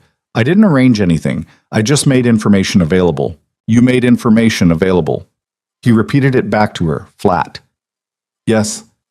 "Without asking me." "Yes." He set the card down. He stood up from the chair and walked to the window, the same thing he did in his own kitchen when he was keeping himself from saying the wrong thing, and stood there with his back to her. "You had no right to do that," he said. "I know. It's my career, my history, my decision what to do with it." "I know that. Then why—" He stopped. When he turned around, his face had something in it she hadn't seen before. Not anger exactly, or not only anger. Something rawer underneath it. "Why do you keep doing this? Making arrangements, moving pieces. You got Dr. Webb. Dr. Webb is one of the best cardiac surgeons in the Midwest, and your daughter needed—" She needed her father to handle it. Her father was working 3 jobs and sleeping 4 hours a night and running himself into the ground. Scarlett's voice rose slightly, and she pulled it back. "I'm not saying you couldn't have managed. I'm saying you didn't have to. There's a difference between helping and taking over." "I know there is. I know I crossed it." She held his gaze. "I'm not apologizing for caring about what happens to you. I am sorry I didn't ask first." He looked at her. He was still, not cold, but working through something. She could see it moving through him. "You think you can fix things," he said. It wasn't an accusation. It was more like a diagnosis. "You're good at identifying problems and finding solutions and deploying resources. That's what you do." "Yes, but we're not a problem." The word landed. She felt it. "I know," she said, and she meant it. She did know. She just hadn't always acted from that knowledge. "I know you're not. I spent 3 years," he said, after Claire died. "I spent 3 years being something that needed to be handled. By caseworkers, by insurance companies, by my hospital, by well-meaning people who wanted to help. And I understand that they meant well. I do." He looked at the window, then back at her. "But there's a way of helping that makes a person feel like they're disappearing, like they're just an obstacle between other people and a solution." Scarlett was quiet. She was listening. Actually listening, not building her rebuttal. "I don't want to disappear," he said. "Not with you." The monitors kept their rhythm. Ava shifted slightly in her sleep, a small movement, her hand curling on the blanket. "I don't want you to disappear either," Scarlett said. That's the opposite of what I want." He looked at her. "I'm aware that I do this," she said. "I move faster than people want me to. I see a problem and I go around people to fix it because going around is faster than going through. It's a bad habit. It's actually—" She stopped, then made herself finish. "It's actually something I do when I'm scared. When I can't fix the thing I actually want to fix, I fix the things I can reach." He went still. "You were scared," he said. Not a question. Ava was going into surgery. She looked at the small figure in the bed. "And you were—" She stopped. "Yes, I was scared." He came back from the window and sat down, not in the chair he'd been in before, but in the one closer to her. He rested his elbows on his knees and looked at the floor between them. "I'll call Dr. Aldridge," he said finally. "I'm not making any decisions right now, but I'll call him." She nodded. "And next time," he said, "ask me first." "Next time," she agreed. He looked up. "There being a next time is— I know what it means." A pause. Something passed between them that neither of them named because they'd gotten good at letting things exist without naming them. "She's going to want McDonald's when she wakes up," he said. "She's been talking about it since yesterday. She wants a Happy Meal." A Happy Meal. "The toy is the main event, the food is incidental." He rubbed the back of his neck. "I told her we'd see. We should get her the Happy Meal." He looked at her sideways. "You don't have to, I want to." She met his gaze. "I want to sit in a hospital room and watch an 8-year-old open a McDonald's bag and fight over which toy she got. Is that a reasonable thing to want?" He looked at her for a long moment. "Yeah," he said. "It is." Ava went home 8 days after the surgery. The apartment felt different when they brought her back. Louder, somehow, even though she was moving slowly and carefully and under instructions not to exert herself. She sat on the couch under a blanket with Gerald the rabbit and demanded the puzzle, which they hadn't finished, and told her father with complete authority that she was not a baby and didn't need him to check on her every 5 minutes. He checked on her every 7 minutes. Scarlett counted. The first week home was hard, in the particular way that recovery is hard. Not dramatically, not in ways that announce themselves, just in the grinding daily work of it. Ethan was there constantly. He'd stopped most of his side work. Scarlett had arranged for a 3-month continuation of the patient advocacy stipend, on the pretense of recovery support costs, which she had told him about this time, and which he had accepted with a look that told her he knew exactly what she was doing and had decided to let it go. She came every other day, sometimes just for an hour, sometimes for the evening. She helped with dinner when Ethan was running out of energy. She sat with Ava and worked on the geography puzzle and learned more about the countries of Africa than she'd known since college, because Ava had decided this was interesting and interrogated her accordingly. "Where's Tanzania?" Ava demanded one afternoon, squinting at the puzzle pieces. "Eastern coast," Scarlett said, "near Kenya." "What's in Tanzania?" "Kilimanjaro, the Serengeti." Ava looked at her. "Have you been there?" "To Kenya, not Tanzania." "Was it good?" "It was." Scarlett thought about it. A work trip, 6 years ago, some kind of infrastructure conference. She barely remembered the conference. She remembered a window in a hotel room and the plains at sunset, and the feeling of being very small and very far from everything she'd built. "Yes," she said. "It was good." Daddy hasn't been anywhere, Ava said with the uncomplicated honesty of someone who doesn't mean it as a criticism. He says maybe someday. Maybe someday is real, Scarlett said. Ava seemed to consider this with appropriate skepticism. When grown-ups say someday, they usually mean no. Not always. Most of the time. Scarlett put a puzzle piece in and looked at the girl beside her. When you're better, she said, you should go somewhere. You and your dad. Ava looked up at her with an expression that was so precisely her father's, measuring, careful, not quite hopeful yet, that it stopped Scarlett for a second. Would you come? Ava asked. Scarlett held her gaze. If you wanted me to. Ava thought about it for approximately 2 seconds. I'd want you to, she said, and went back to the puzzle with the complete finality of someone who has resolved a matter and moved on. Ethan appeared in this kitchen doorway with a dish towel over his shoulder. He had the look of someone who'd heard the exchange and was working out how he felt about it. Tanzania? He said. Apparently, Scarlett said. I don't have a passport. You could get one. He looked at her. There was something in his face she was starting to recognize. The expression right before he stopped managing the distance. The moment before he let something get close. You're doing it again, he said. Making plans. I prefer to call it imagining possibilities. That's the same thing. Not quite. She met his gaze. Plans have deadlines. Possibilities just have to stay open. He stood in the doorway for a moment, dish towel in hand, looking at her. Then he went back to the kitchen. But he didn't close the argument. That was the thing. He could have closed it. He was capable of that. She knew it. She'd watched him close arguments with a word or a look when he needed to. He left it open. She thought that meant something. She wasn't ready to say what. The call from Dr. Aldridge came in February on a Tuesday evening. Ethan had Scarlett on the other line when he answered it. They talked on the phone now, real conversations, not just the logistical texts of earlier months. And he said, I have to take this, and called her back 40 minutes later. I'm going in Thursday, he said. Just to talk. That's good. It might be nothing. It might be something. He was quiet for a moment. I haven't been in a hospital in a professional capacity in 6 years, he said. I don't know if I... He stopped. What if I can't do it anymore? The question hung there, honest and raw, the kind of question that only comes out in the dark, or on the phone, when you don't have to watch someone's face when you ask it. You administered an EpiPen to your daughter in a hotel kitchen while managing anaphylactic shock, coordinated emergency services, and maintained her airway with completely steady hands, Scarlett said. Your hands, remember. He was quiet. Also, she said, you know what a surgical outcomes report looks like and how to read it, which I'm not going to pretend doesn't matter. He made the sound, the almost laugh, short and real. You've been waiting to use that, he said. For weeks, she admitted. It's not the same as being in an OR. I know, but it's not nothing either. She paused. Go to the meeting. See how it feels. That's all. He went. He came back from this meeting quieter than she expected, but not shut down, just processing, working through something large and private.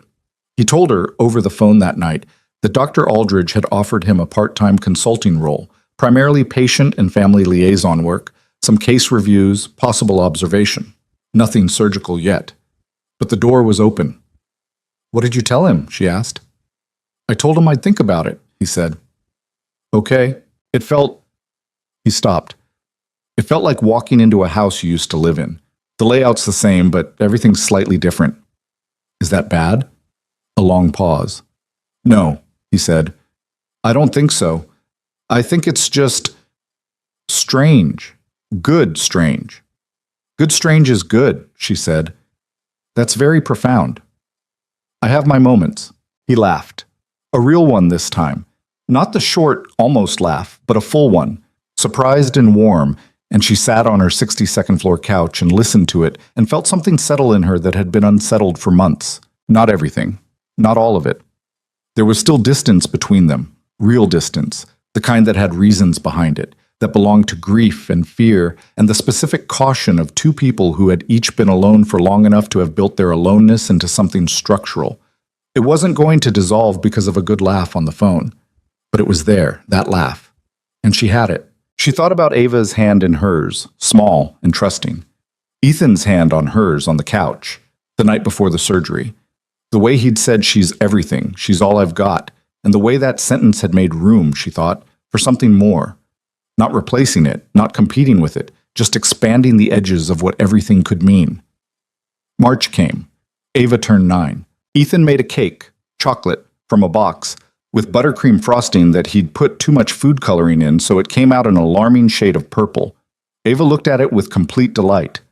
There were 9 candles. Scarlett was there. She'd brought the dog encyclopedia, every breed in alphabetical order with photos, because Ava had mentioned it in passing 2 months ago, and Scarlett had quietly ordered it in January and waited. Ava opened it and screamed, not in distress, in the specific register of joy that only children can access without self-consciousness. She spent the next 40 minutes going through it page by page, naming the dogs she wanted, then narrowing the list to the top 5, then narrowing it further with the methodical intensity of a 9-year-old who has decided this is serious business. Ethan stood in the kitchen doorway watching his daughter, the purple frosted cake behind him, and he looked like a man who was somewhere good. Not perfect. He was tired. He was always slightly tired. That might just be permanent, but his face was open in a way it hadn't been in October, when she'd first sat at his kitchen table. He caught her watching him. "What?" he said. "Nothing," she said. He looked at her for a moment. Something moved across his face. That same expression she'd been watching for months, the one that appeared right before the walls got thinner. But this time, it didn't close off again. "Thank you for the book," he said. "She's been wanting it for a while." "I know. She told me." Scarlett glanced at Ava, still deep in the encyclopedia, completely absorbed. "She told me in December." December. He worked it out. "You've been holding on to it for 3 months. I thought it was a good birthday gift." He looked at her. "You thought about her birthday in December." It wasn't quite a question, and she wasn't quite sure how to answer it, because the honest answer, "I think about her constantly, and about you, and I have been since October, and it's changed how I move through my days in ways I'm still mapping," was too large for a Tuesday afternoon in a kitchen with purple cake. "I pay attention," she said. He nodded slowly. His eyes were warm in a way that was becoming familiar. That particular warmth that she'd first caught on the sidewalk outside the school concert, and that had been appearing more often since, like something learning that it was safe to be seen. "Yeah," he said. "You do." Ava looked up from the encyclopedia. "Daddy," she said, "can we get a standard poodle? It says they're very smart." "We're not getting a dog. The apartment is bigger now." "We haven't moved, but we could." Ava looked at him with the expression of a child who has been thinking about this for longer than she's let on. "We could get a bigger apartment. Scarlett's place is really big." The kitchen went quiet in a specific way. Ethan looked at his daughter. His daughter looked back at him with wide, guileless, entirely strategic eyes. He paused. "That's not, Ava, that's not how that works." "Why not?" "Because, do you not like Scarlett?" "That's not the question." "You like her though, right?" Ava pressed. "You smile more when she's here. I noticed. I kept track." Ethan closed his eyes briefly. When he opened them, Scarlett was looking very carefully at the kitchen counter. "You kept track," he said to his daughter. "Since November," Ava confirmed. "I have data." Scarlett pressed her lips together. Ethan rubbed the back of his neck and looked at the ceiling and said very quietly, 9 years old. "I'll be 10 next year," Ava said helpfully. "Probably I'll have even more data." He pointed at her. "Eat your cake." Ava ate her cake, satisfied. Ethan met Scarlett's eyes across the kitchen, and she was failing to keep a straight face, and he looked like a man who was exasperated and fond, and something else. Something larger that he was standing right at the edge of, looking down into it, trying to figure out if the ground was solid. She thought it was. She was fairly certain it was. But she understood that he had to find that out for himself, at his own pace, and that the most important thing she could do was be there while he did. She ate purple cake at a wobbly kitchen table and listened to Ava explain the difference between a standard poodle and a miniature poodle, and outside the window the Chicago March was doing what Chicago March does, cold and stubborn and not quite winter, not quite spring, caught in the difficult middle of things. She knew the feeling. Spring came to Chicago the way it always did, reluctantly, in fits and starts, a warm week followed by a cold snap that reminded everyone the city wasn't done with them yet. By April, the trees along the lakefront were making their first uncertain attempts at green. By May, Ava was cleared for full activity, which she celebrated by immediately requesting a trip to the park, a longer bedtime, and a standard poodle, in that order. She got the park. Things between Ethan and Scarlett had reached a particular kind of equilibrium that felt, from the outside, like stability, and felt from the inside like standing at the edge of something and not quite jumping. They talked every day. Not always long, sometimes just a text, sometimes a call while she was in the car between meetings, and he was on a lunch break from his consulting work at Children's Memorial, which he'd started in February and which had turned into something more than he expected. Dr. Aldridge had eased him in gradually. Family liaison work first, then case reviews, then sitting in on pre-surgical consultations as a second perspective. He hadn't been back in an OR. He didn't know if he wanted to be. But he was in a hospital again, doing the work he understood at a cellular level, and something in him that had been closed for 6 years was opening with the slow reluctance of a window that had been painted shut. He didn't talk about it much. When he did, it was sideways, a comment here, an observation there. The way he mentioned a family he'd sat with, the parents of a 4-year-old, and how he'd known exactly what to say to them because he'd been that person in that chair. The way he said, once, I forgot what it felt like to be useful in that specific way. And then went quiet, like he hadn't meant to say it out loud. Scarlett listened.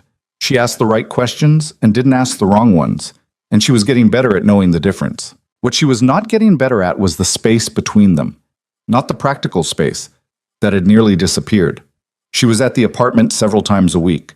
She knew Ava's schedule, knew which teachers she liked and which ones she didn't, knew that Ethan drank his coffee black in the morning and with a half spoon of sugar after 6 p.m., knew that he read before bed and that he slept badly when it rained and that he still sometimes stood in the kitchen at odd hours looking at nothing in particular, which was something he'd been doing since Claire died and which Scarlett had learned not to mention and not to interrupt. She knew him. That was the thing. She knew him in the specific way you know someone when you've been paying close attention for months. Not the performed version, not the version he showed the hospital or the clients or the landlord, but the actual one. The one with the rough edges and the quiet grief and the dry humor and the steadiness that cost him more than he let on. And he knew her, possibly better than anyone had in years. That was the part she kept coming back to. She'd spent a decade building herself into something untouchable, competent, controlled, admired from a careful distance. She'd done it deliberately. She'd told herself it was necessary, that intimacy was a liability when you were building something at scale, that the loneliness was a fair trade for the freedom. She wasn't sure she still believed that. She wasn't sure she'd believed it for a while. But Ethan had walls too. She knew that. She'd mapped them over months by the way he changed the subject when conversations got too close to the future, the way he sometimes laughed off a moment right before it could become something more, the way he looked at her sometimes with an expression that was entirely unguarded and then looked away, like he'd caught himself. She'd been patient. She was good at patience when she understood the reason for it. But it was May, and Ava was well, and she was sitting at his kitchen table helping him grade the geography quiz Ava had brought home. Ethan was checking her answers while Scarlett ate an apple and offered commentary, and she caught him looking at her in that way again, the unguarded one.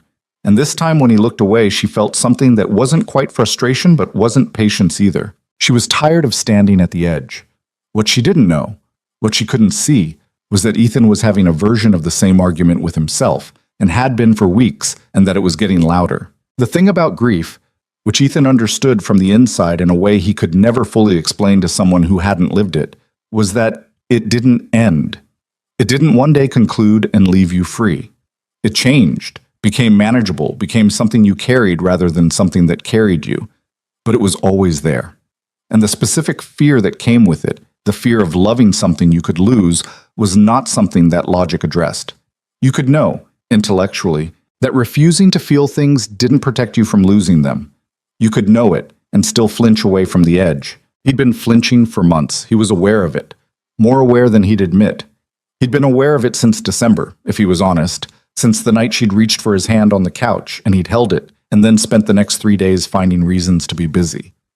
He talked to his colleague at the hospital about it, obliquely, a social worker named Donna, who he'd known since residency, who was sharp and no-nonsense and had a way of stating things that cut through the management, You're describing someone you trust and care about who has been consistently present for you and your daughter for months, Donna had said, eating a sandwich at the break room table. And your concern is what exactly? I don't know if I'm... He'd stopped. Ready? Donna raised an eyebrow. Ethan, you know the research on grief and relationships better than I do. Ready is not a destination. Ready is a direction. That's a poster in a therapist's waiting room. It's also true. She took a bite of her sandwich. What are you actually afraid of? He'd known the answer. He just hadn't said it out loud, because saying it out loud made it real. That I'll get there, he said, and then lose it. Again. Donna had looked at him for a long moment. Yeah, she said. That's the real one. She picked up her sandwich again. But you know what the alternative is? He did know. He was living the alternative. He'd been living it for 6 years, and it had been the right choice for a long time. Survival mode, keeping Ava safe, keeping himself functional. But survival mode wasn't designed for permanent residence. At some point it stopped being protection and became something else. A cage with open walls. He knew that. He just didn't know how to step out of it. The thing that finally moved him had nothing to do with Scarlett at all. Or not directly. It was a Tuesday evening in mid-May, and he was at Children's Memorial for a late consult, and he was sitting with a family in the surgical waiting area. A mother and father, both in their 30s, their son in surgery for something serious. The father kept standing up and sitting down. The mother kept checking her phone, not because she was expecting anything, just because it gave her hands something to do. Ethan sat with them for 2 hours. He brought them coffee. He answered their questions honestly. Not optimistically, not with false comfort, just honestly, because he'd learned that honest was what people needed when they were scared, not reassurance that didn't have anything behind it. At some point, the father looked at him and said, "How do you do this? How do you sit here and watch people go through this and not fall apart?" And Ethan said, "I don't, always." He paused. "My daughter had surgery here in January. I sat in these same chairs." The father stared at him. "And you're back here, doing this job." "Yeah." "Why?" Ethan thought about it. "Because when I was sitting in those chairs," he said, "the thing that helped most wasn't the optimistic things people said. It was someone who just stayed. Someone who understood what it costs to hold it together. I can do that for people, so I do." The father nodded slowly. His wife reached over and took his hand, and he held it without looking at her, the automatic gesture of two people who have learned each other's timing. Ethan watched them. Something settled in him, not dramatically, not with any particular clarity, just a slow, quiet settling, like sediment in water when the current stops. He drove home thinking about Donna's words. Ready is a direction. He thought about October, and a kitchen full of frozen staff, and a woman in $11,000 worth of charcoal fabric who had followed him without hesitating. He thought about a kitchen table and a wobbling leg and a bottle of wine she'd brought and barely touched because the conversation moved too fast. He thought about the way she'd said, "I don't have anywhere else to be on Christmas," and how she'd said it like it was a small thing, and how it had been, for him, one of the larger things anyone had said to him in years. He thought about her hand on his back in the hospital waiting room, how she'd known, without being told, exactly how much and exactly where. He thought about Ava's voice saying you smile more when she's here with the calm authority of a 9-year-old who has been collecting evidence. He got home at 8:30. Ava was already in bed. Jess had been there, reliable now that Ava was older and more manageable, and had left a note on the kitchen table that said everything was fine and Ava had eaten dinner and only complained about homework twice. He checked on Ava, who was asleep, curled around Gerald the one-eyed rabbit, breathing steadily, her chest rising and falling in the even way it had been rising and falling since January. He stood in her doorway for a minute. He thought about "she's everything, she's all I've got," the thing he'd said on the couch in January. And he thought about how true that had been, and how it was still true, and how it was also maybe no longer the whole truth. He went to the kitchen and sat down and picked up his phone. He almost called her. He put the phone down. He picked it up again. He thought about how he'd been almost doing things for months, almost saying things, almost letting them be true. He put the phone in his pocket. He was going to do this right. Not on the phone. He had a plan by the time he went to bed. It was not a complicated plan. Ethan was not a complicated person when it came down to it, under all the careful management and the walls. He had always known what mattered. He had just spent a long time convincing himself he wasn't allowed to reach for it again. What he didn't know was that 6 miles north, in a penthouse on the 62nd floor, Scarlett Hayes was sitting on her couch at midnight staring at her city and doing her own version of the same calculation. She'd had a bad week. Not professionally. Professionally, things were fine. The Copenhagen project was on track. The Evanston timeline had been vindicated. There was a new deal in the pipeline in Austin that looked good. Professionally, she was, as she had almost always been, performing at a level that left very little room for complaint. Personally, she was a mess. A controlled mess. She was always controlled. But underneath the control, there was something that had been building for months and was running out of places to go. She'd had a meeting that afternoon with Gerald Whitmore, a follow-up to the Evanston project, and he'd said something, throwaway, not meant to land the way it landed, about her dedication to the work. "You're remarkable, Scarlett," he'd said. "Most people with what you've built would have someone to come home to. You've made the work everything." He'd meant it as a compliment. He'd said it with genuine admiration. She'd smiled and said thank you and finished the meeting and driven home and stood in her penthouse and looked at the view she'd stopped noticing 18 months after she moved in and thought about the wobbly kitchen table and the purple birthday cake and Ava's hand in hers. She thought about how she'd told Ethan months ago that she didn't remember the last time she'd sat in someone's kitchen. She thought about how that had been true and how it was completely untrue now, and how the distance between those two states was measured in a specific address in Pilsen and two specific people. She thought about what she wanted, not what was strategic, not what was safe, not what preserved the current equilibrium, what she actually wanted. She wanted the kitchen table. She wanted the wobbly leg and the pasta and the geography quiz and the one-eyed rabbit and the almost laughs and the real ones and the long silences that didn't need filling and the man who looked at her like she was a person in a room rather than a CEO at a gala. She wanted all of it. She'd wanted it for months. She'd been patient because she'd understood the reasons to be patient, but patience had a capacity and she was near the end of hers. She was sitting with that, not comfortably, but honestly, when her phone rang at 11:50. It was Ethan. She picked up on the first ring. "Hey," she said. "Hey." A pause. "Did I wake you?" "No. I was going to wait until—" He stopped. "I had a plan. I was going to do this in person. Tomorrow." She sat up straighter. "Do what in person?" "Say something I should have said months ago." Another pause. Longer.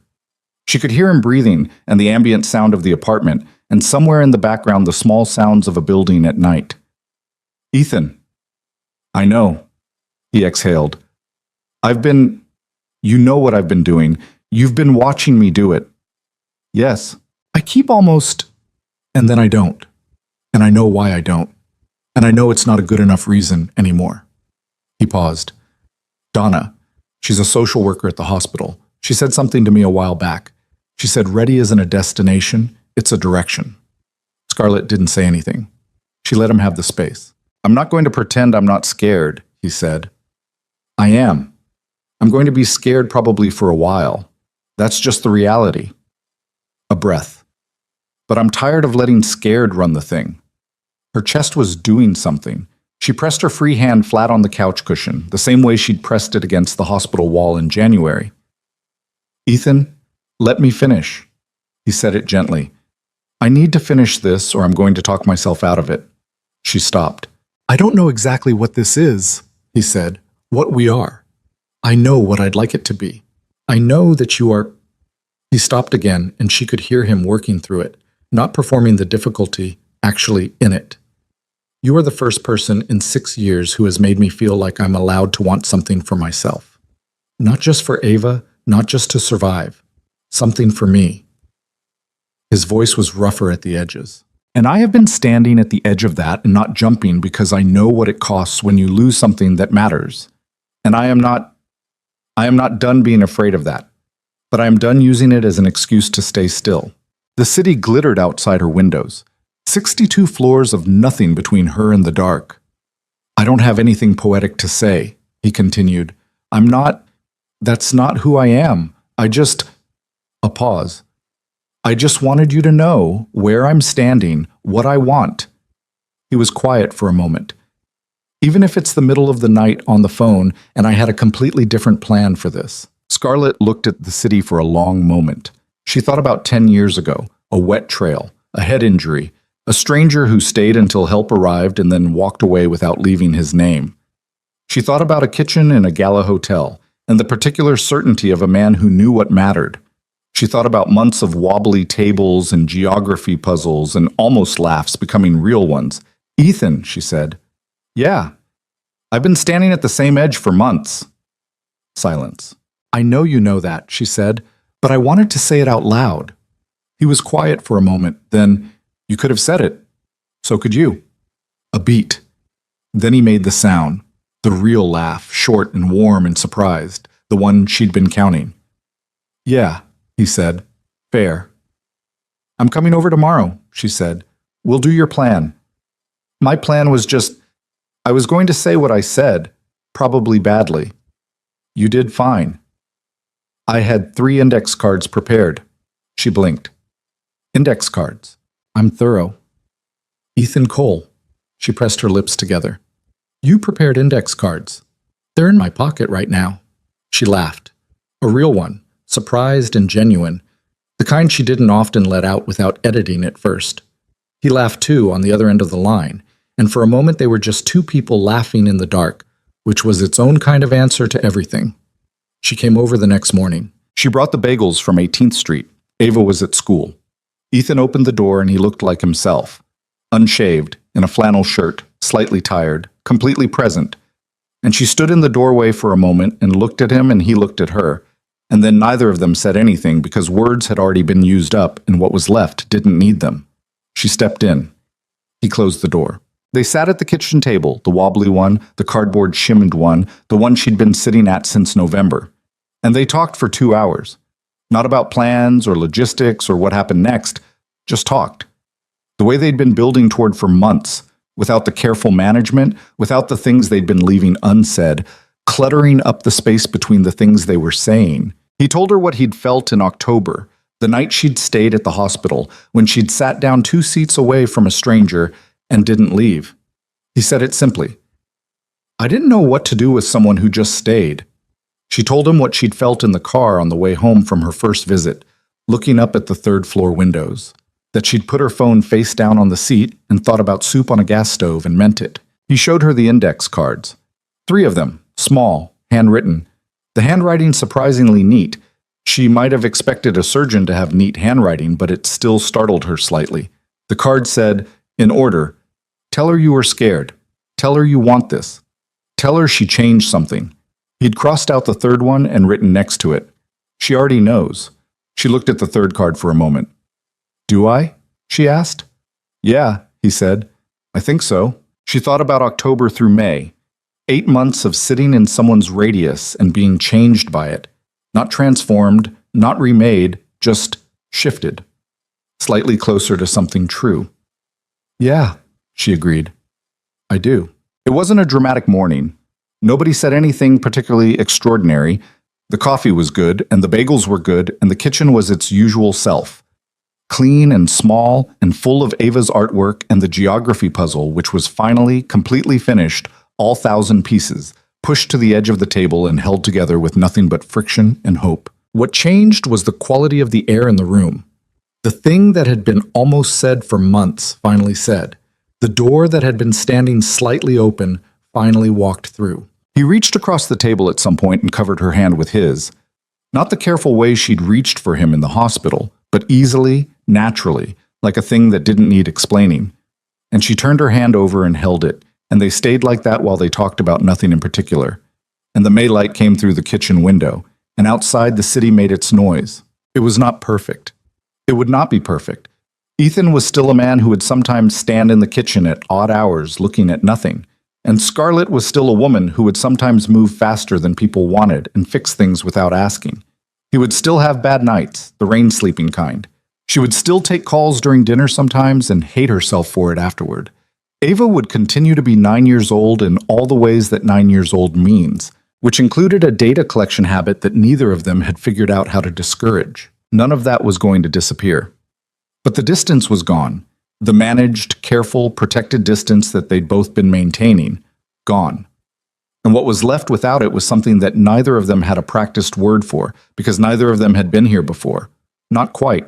Not this specific combination of history and honesty and a wobbly kitchen table and 8 months of choosing to stay. Ava came home at 3:15. She walked in the door, dropped her backpack on the floor in the way she'd been repeatedly asked not to, looked at the two of them at the kitchen table, and looked at their hands, which were still linked in the easy way they'd settled into. She looked up. Her face was 9 years old and entirely knowing. "Finally," she said. Ethan pointed at her backpack. "Pick that up." Ava picked it up. She hung it on the hook. She went to the refrigerator, got herself a juice box, and sat down at the table across from both of them with the satisfaction of someone whose data has been confirmed.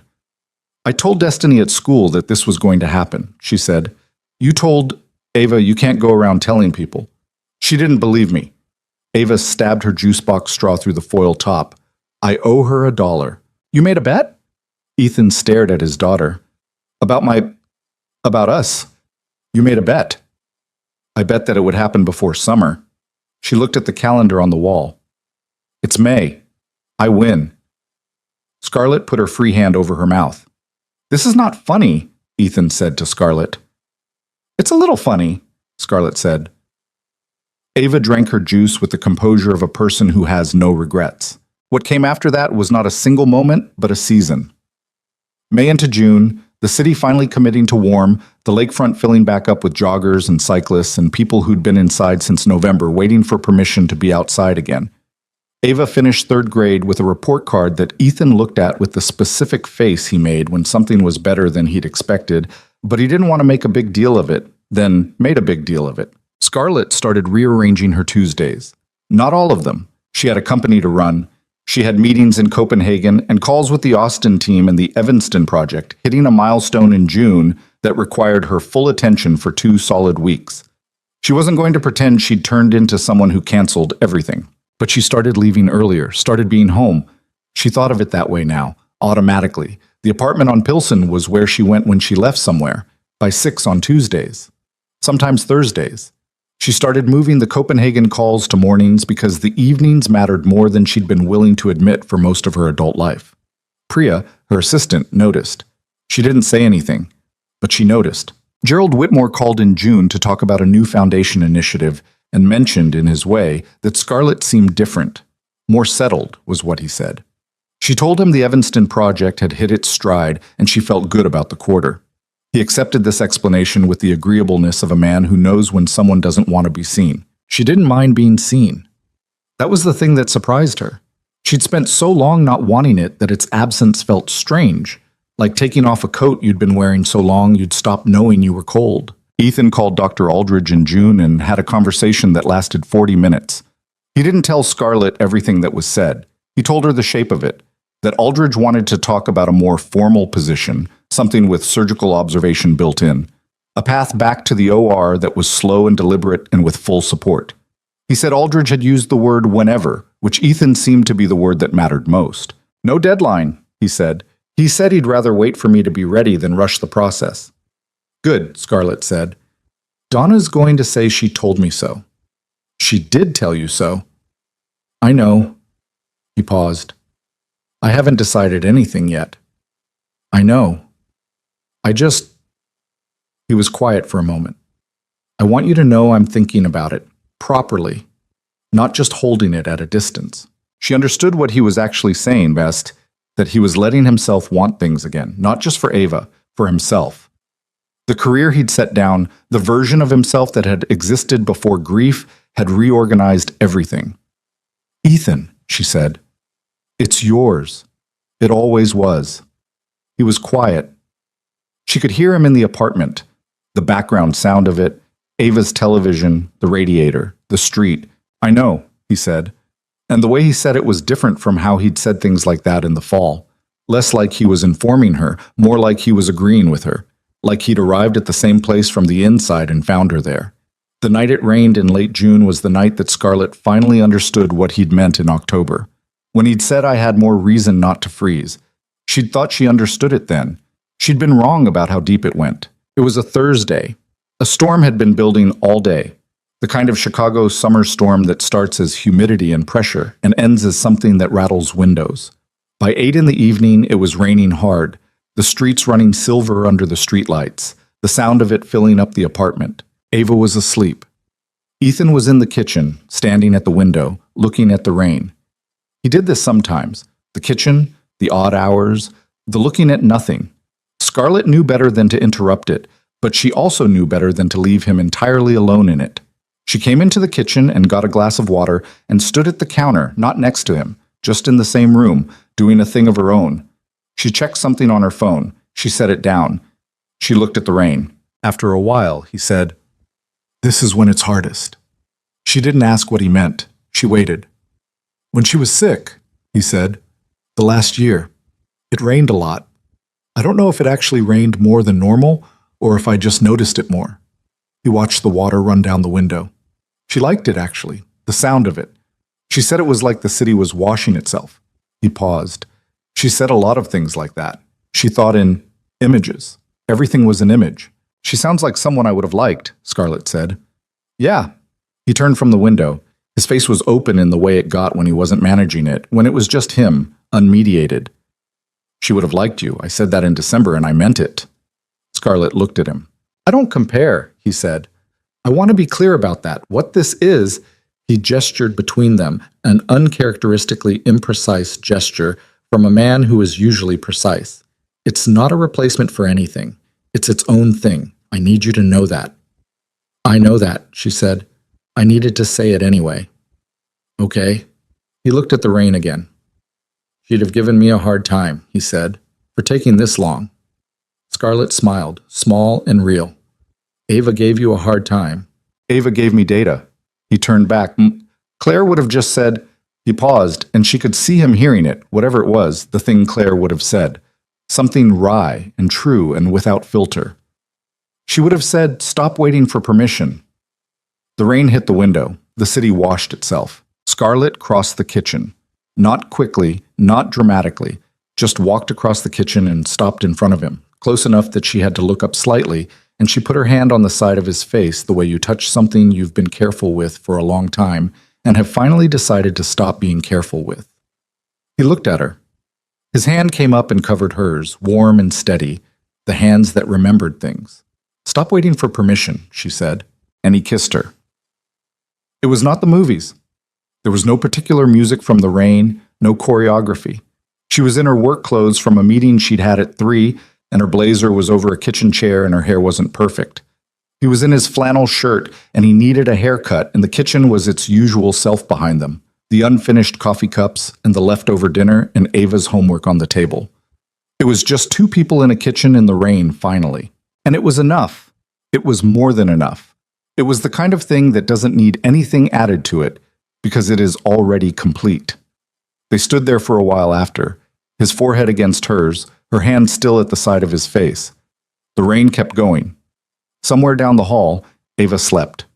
Gerald the rabbit kept watch. "I should have done that in November," he said. "October," she said. He pulled back and looked at her. "October?"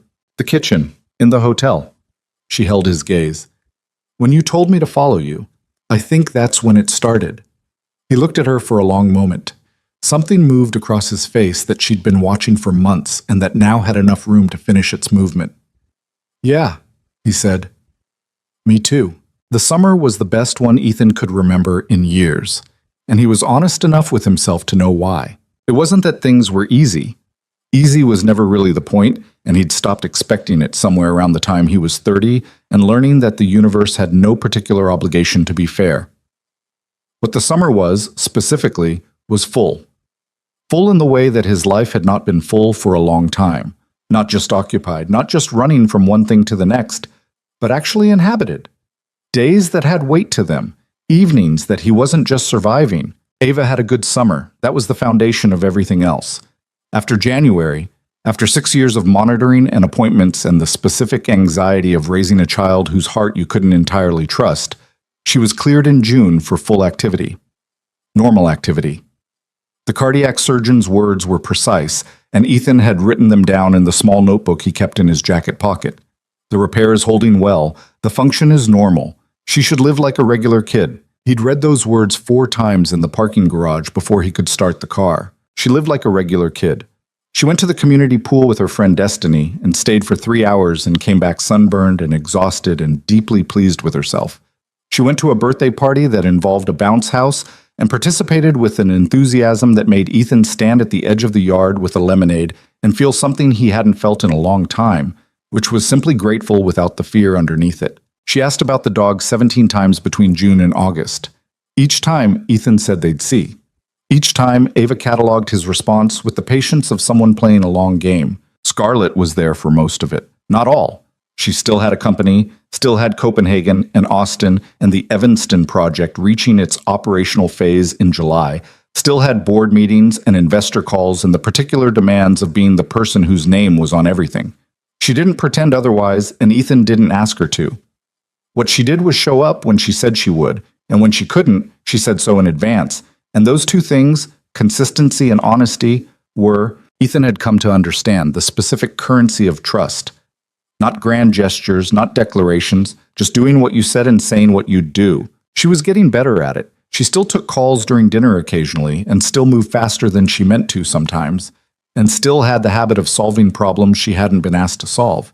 But she caught herself more often. And when she didn't catch herself, she'd learn to say, "I did the thing again without being asked," which was its own kind of progress. They were not perfectly matched. He knew that. She knew that. They had different speeds, different instincts, a different relationship with money that they'd navigated carefully and would probably keep navigating. He was someone who needed quiet, and she generated noise. Not loudness, but energy. The low hum of a person who is always running something in the background. She was someone who sometimes needed space to think, and he was someone who sometimes stood in kitchens at odd hours and needed the opposite of space, needed another person nearby just to confirm that the world was still there. They were learning each other's rhythms. It was not a smooth process. There were arguments, real ones, not the kind in movies where 2 people say things that are secretly compliments, arguments with actual edges, things said slightly wrong and then worked through slowly with the specific effort of 2 people who'd both spent years alone and had gotten used to not having to explain themselves to anyone. The worst one happened in August. It started with Scarlett's penthouse, which became a genuine fault line between them in a way that neither of them had fully anticipated. The question of where they spent their time had been drifting toward a decision for weeks. Ava's school was in Pilsen, Ethan's consulting work was on the north side but manageable, and the apartment on Pilsen was genuinely too small for 3 people to exist comfortably, which everyone knew but nobody had said out loud yet. Scarlett said it out loud. She said it on a Sunday afternoon in August, carefully, with what she thought was appropriate groundwork laid, and Ethan listened to the entire thing and then said, in a voice that was very controlled, "You want us to move into your penthouse." "I want us to have more space," Scarlett said. "The penthouse is... I have 4 bedrooms. Ava would have her own room, a real one, not the... She has a real room." "I know she does. I'm saying she'd have more space." "More space." He said it the way he repeated things when he was buying time. "Your penthouse is 6,000 square feet, Scarlett. You have a chef." "I don't have a chef full-time. Marcus is... My daughter would grow up in a building where someone parks your car." "That's not..." "That's what it is." He stood up from the table. "I grew up in a regular house. Ava grew up in a regular apartment. She knows what things cost. She knows the value of..." He stopped himself. "If she grows up in a penthouse, she'll think that's normal. She'll think that's the baseline." Scarlett looked at him. "Ethan, she already knows it's not the baseline. She's 9. She's been in both worlds. She's handled it. She's 9 now. What about when she's 15 and all her friends are from Pilsen and she's coming home to a building with a doorman? Then you talk to her about it, like you talk to her about everything else." Scarlett kept her voice even. "You're very good at those conversations. Don't..." He pointed at her, not aggressively, more like he was flagging something. "Don't manage me with compliments. I wasn't managing you. I meant it. It felt like managing." "Noted." She took a breath. "I'm not saying move tomorrow. I'm saying let's think about it. Have the conversation." "I'm having the conversation. The conversation is that I'm not comfortable with it." "Okay. Why aren't you comfortable with it?" "Not the Ava reason. I hear the Ava reason. What's the Ethan reason?" He was quiet. She'd gotten better at that question, the what's the Ethan reason question, because she'd learned that he often had a surface reason that was real and a deeper reason underneath it that was also real and sometimes more important. He sat back down. He looked at his hands on the table. "Because it's yours," he said. "Everything there is yours. And I would be—" He stopped. "I'd be the person living in your house. It would be our house." "It would be your house that I live in?" He looked up. "There's a difference. You know there's a difference." She did know. She'd known it was a potential problem, and she'd gone ahead anyway because she moved fast, because she saw solutions and moved toward them, because she was still learning that the speed that served her in business sometimes failed her in the slower and more complicated work of being close to people. "Okay," she said. "Okay, what?" "Okay, you're right that there's a difference. Okay, I should have thought about that more carefully before I said it the way I said it." She held his gaze. "I'm not giving up on the conversation, but I'm hearing you." He looked at her for a long time. "You're not going to argue?" "I just argued. Now I'm listening." He rubbed the back of his neck. "You know that's disorienting when you do that. When I listen, when you switch between them that fast." But there was something at the edge of it, not quite the laugh, but close. Most people either argue the whole way through or capitulate. You do both in the same minute. "I'm multifaceted." He looked at the table. The laugh came, the real one, short and surprised. And the argument, which had been genuinely difficult and had said real things, released just enough to breathe. They came to a resolution over the following 2 weeks. Not the penthouse. He was right that the penthouse was too much, too fast, too asymmetrical. What they found instead was a place in Lincoln Park, a brownstone apartment on the 3rd and 4th floors of a building that was neither her world nor his, that had 4 bedrooms and a kitchen that was bigger than Pilsen, but not enormous, and a small roof deck where you could see a slice of the lake on clear days. The lease was in both their names. That part had been Ethan's condition, and Scarlett had agreed to it immediately, before he finished the sentence, because she understood exactly why it mattered. They moved in September. Moving day was not a movie. It was boxes and a rented truck, and Ethan's colleague from the hospital, a large and cheerful man named Phil, who showed up to help and immediately became Ava's favorite person because he let her direct him on where to put things.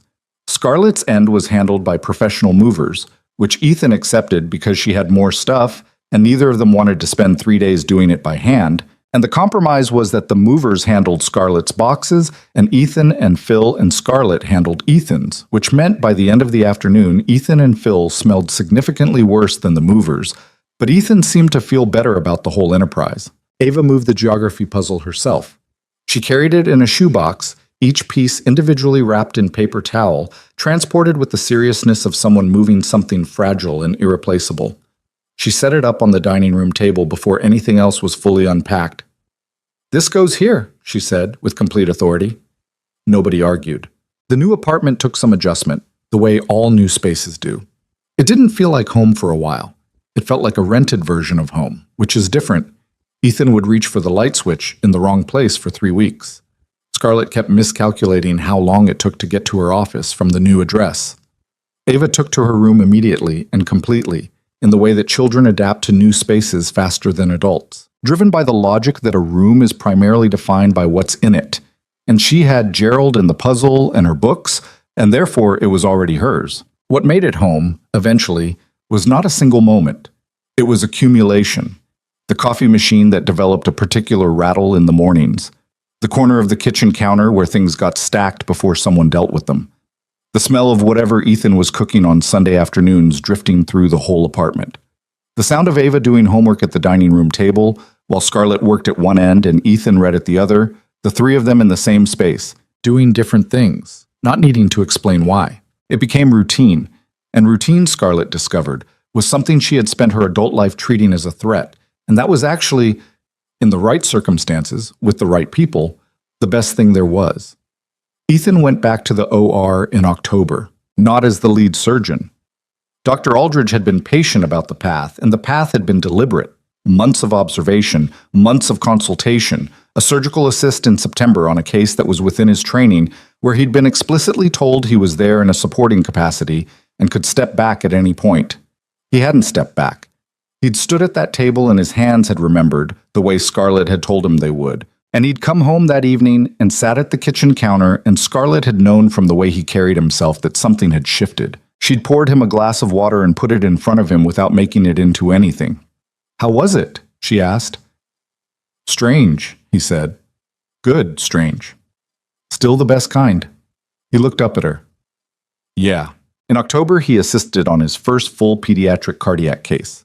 He told Scarlett about it afterward at the kitchen table, in pieces, the way he told her important things. Not all at once, but in the order he could get to them. The patient had been 4 years old. The procedure had gone well. He'd stood in the scrub room afterward and looked at his hands and thought about Ava in January, the way he'd thought about Ava in January every single time he walked into that hospital since February. "I thought about you," he said. It surprised him when he said it, she could tell. "In the OR?" "Afterward, in the scrub room." He turned the water glass in his hands. "I thought about you telling me my hands remembered. I thought about that a lot today." She looked at him across the kitchen table. The Lincoln Park kitchen, new and still slightly unfamiliar, but with the familiar things inside it.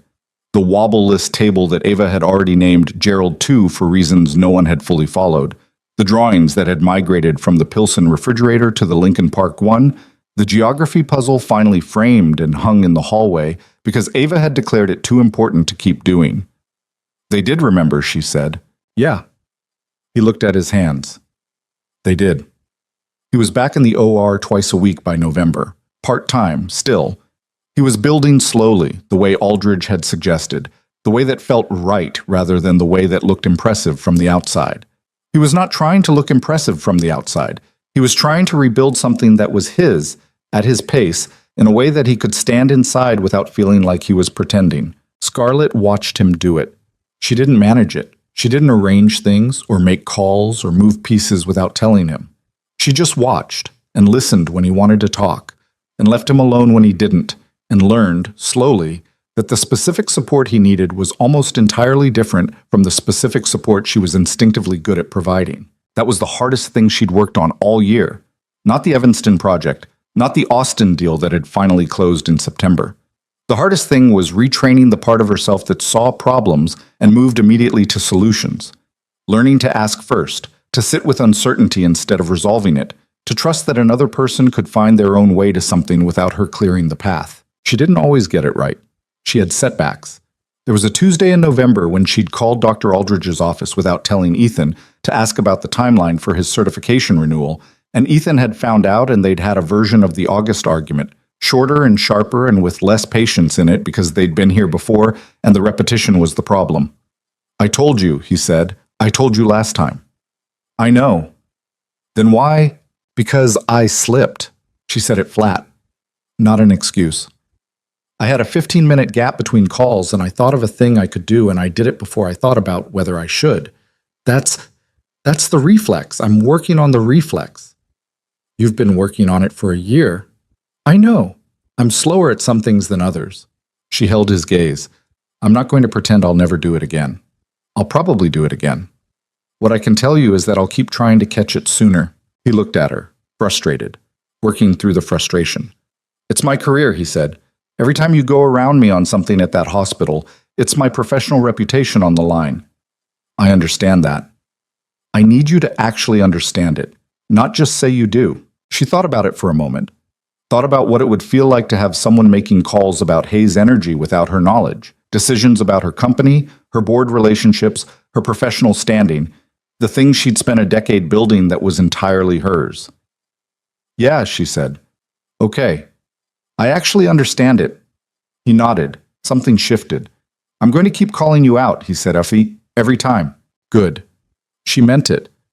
"I'd rather you call me out than stop telling me." It was not a perfect resolution. It was a true one, which in the long run is better, because perfect resolutions only work in situations that don't have any more days in them. December came back around. A year. More than a year if you started counting from October.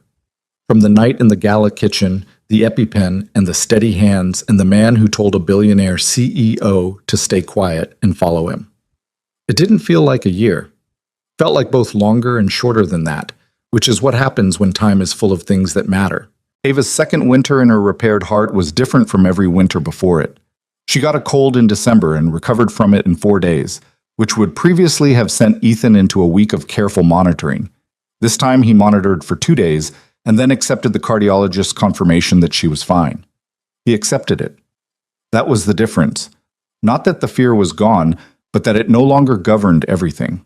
He bought her the dog in December.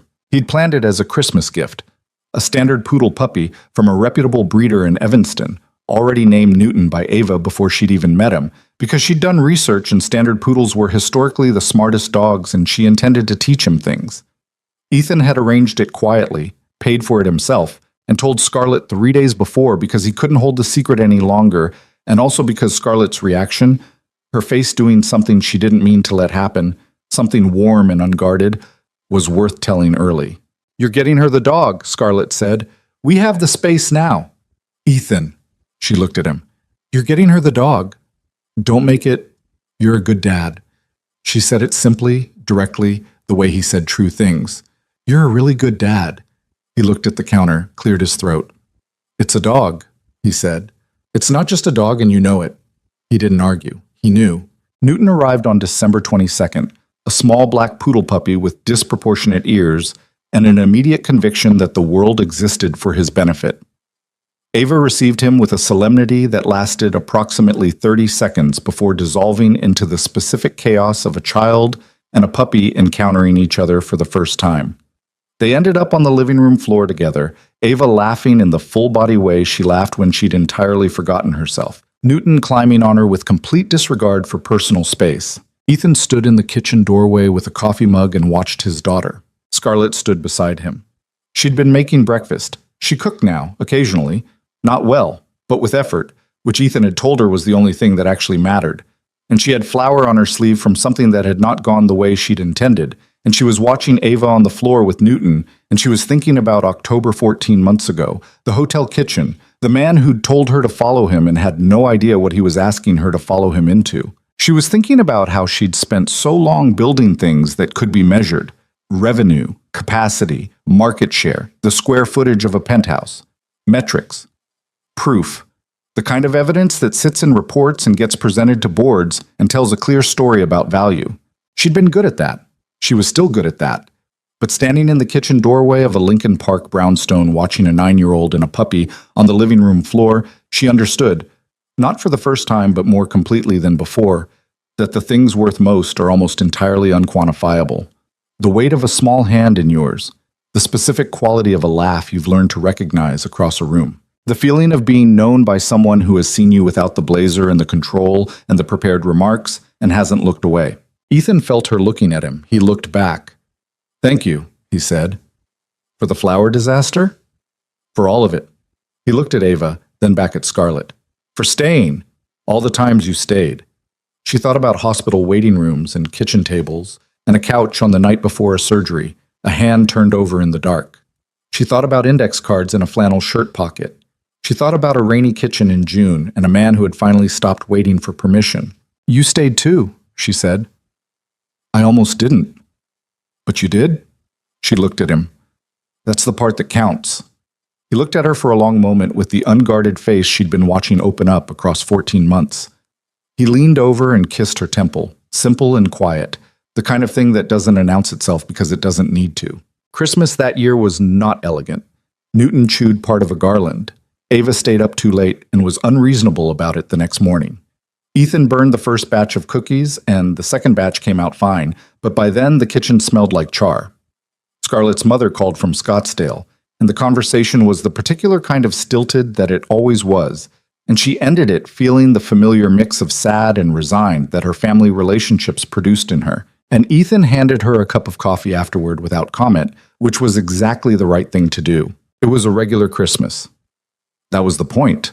Regular in the way that only becomes possible when you have enough of the right things in the same place. January came, the anniversary of Ava's surgery, which all three of them acknowledged in their own ways. Ethan drove past Children's Memorial on his way to work and thought about a gurney turning a corner, a small hand waving. Ava told her class during show and tell that she had a scar on her chest from when she had surgery to fix her heart, and her teacher told Ethan at pickup that she'd said it with complete matter-of-fact calm, The way kids talk about things that are part of them rather than things that define them. Scarlett sat in a board meeting that afternoon and thought about a paper cup of hospital coffee and a man who had given her the first honest look she'd received from anyone in years. They didn't make a big event of the anniversary. They had dinner at home. Ethan cooked, something better than the burned cookies, a proper meal. And Ava gave Newton his first trick lesson, which went poorly but which she described as a promising start. And afterward, the three of them sat in the living room, and it was ordinary in all the ways that ordinary is everything. It was 6 weeks after that when Ethan asked her to walk with him.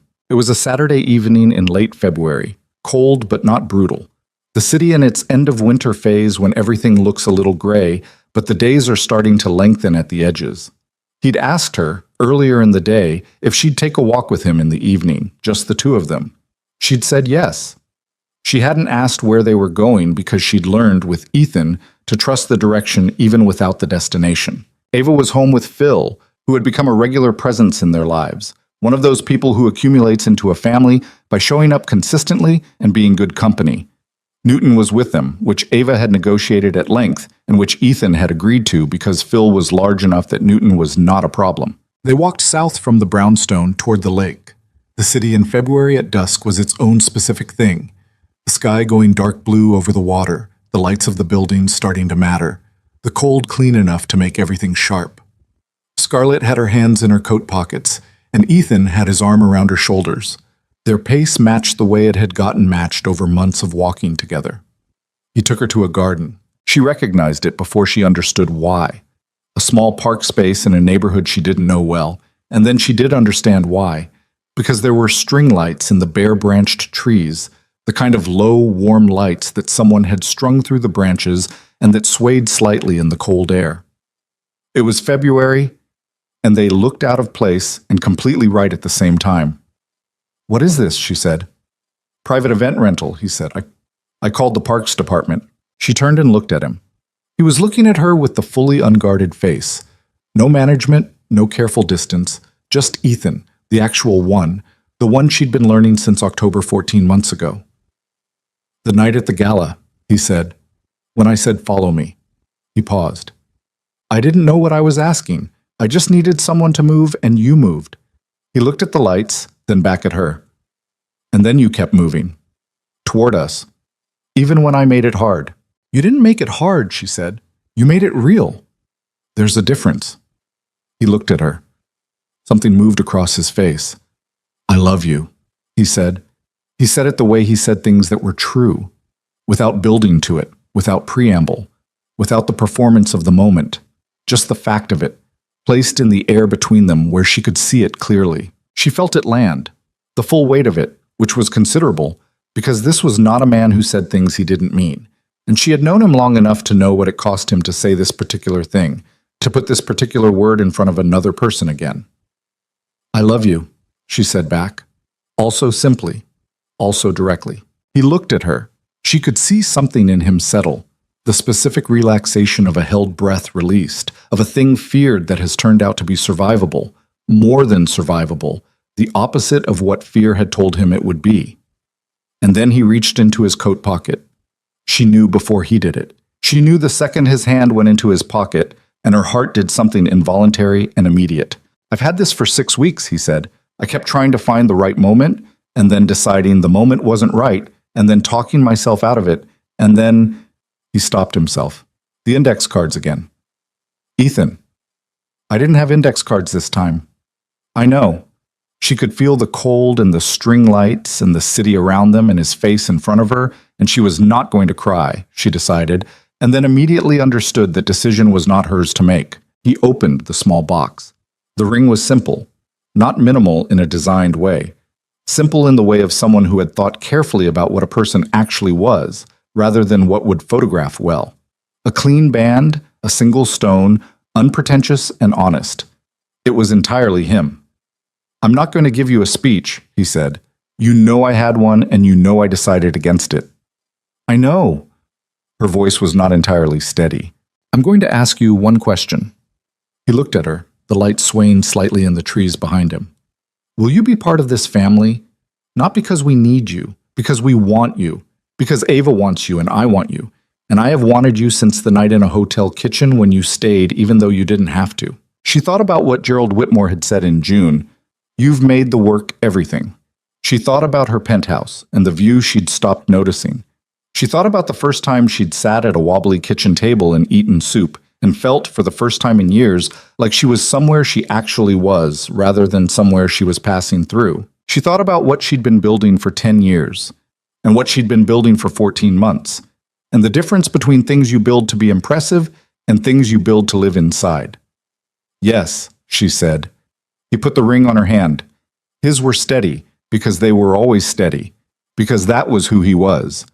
The man who didn't freeze, the man whose hands remembered. She put her hand on his face the way she had in the June kitchen, and he leaned into it, and they stood in a February garden with string lights and bare trees, and neither of them said anything else for a while because everything that needed to be said had been said. She cried.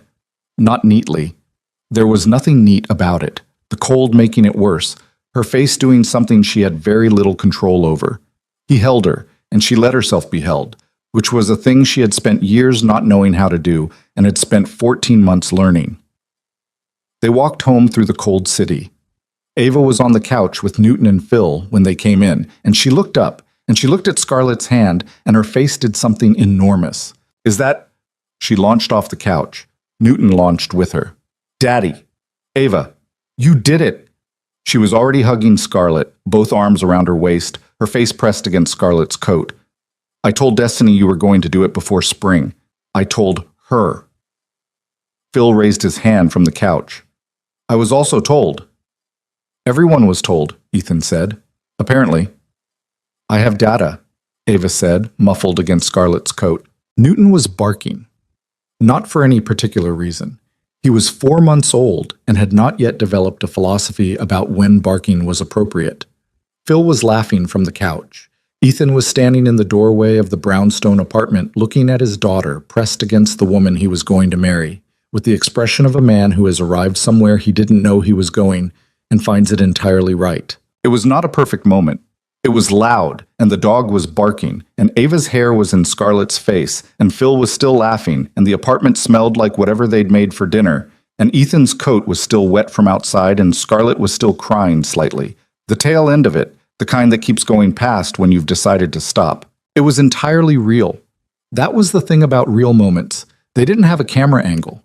They had a dog and a 9-year-old and a man in a wet coat and a woman who had spent 10 years building herself into something untouchable and had spent 14 months letting herself be touched by something that mattered. Okay, Ethan said. Everybody calm down. Nobody calmed down. He looked at the ceiling, briefly, with the expression of a man who is outnumbered and is not entirely unhappy about it. In the months that followed, the spring leading into the wedding, which they planned slowly, without urgency, without the industrial apparatus that Scarlett could have deployed but chose not to. The shape of their life continued to take the form that life takes when it's being lived rather than managed. There were hard days. Ethan had a case at the hospital in March that went wrong and came home closed off and quiet, and it took 2 days before he could talk about it, and Scarlett sat with the 2 days without pushing, which was one of the hardest things she'd done. He talked when he was ready, she listened.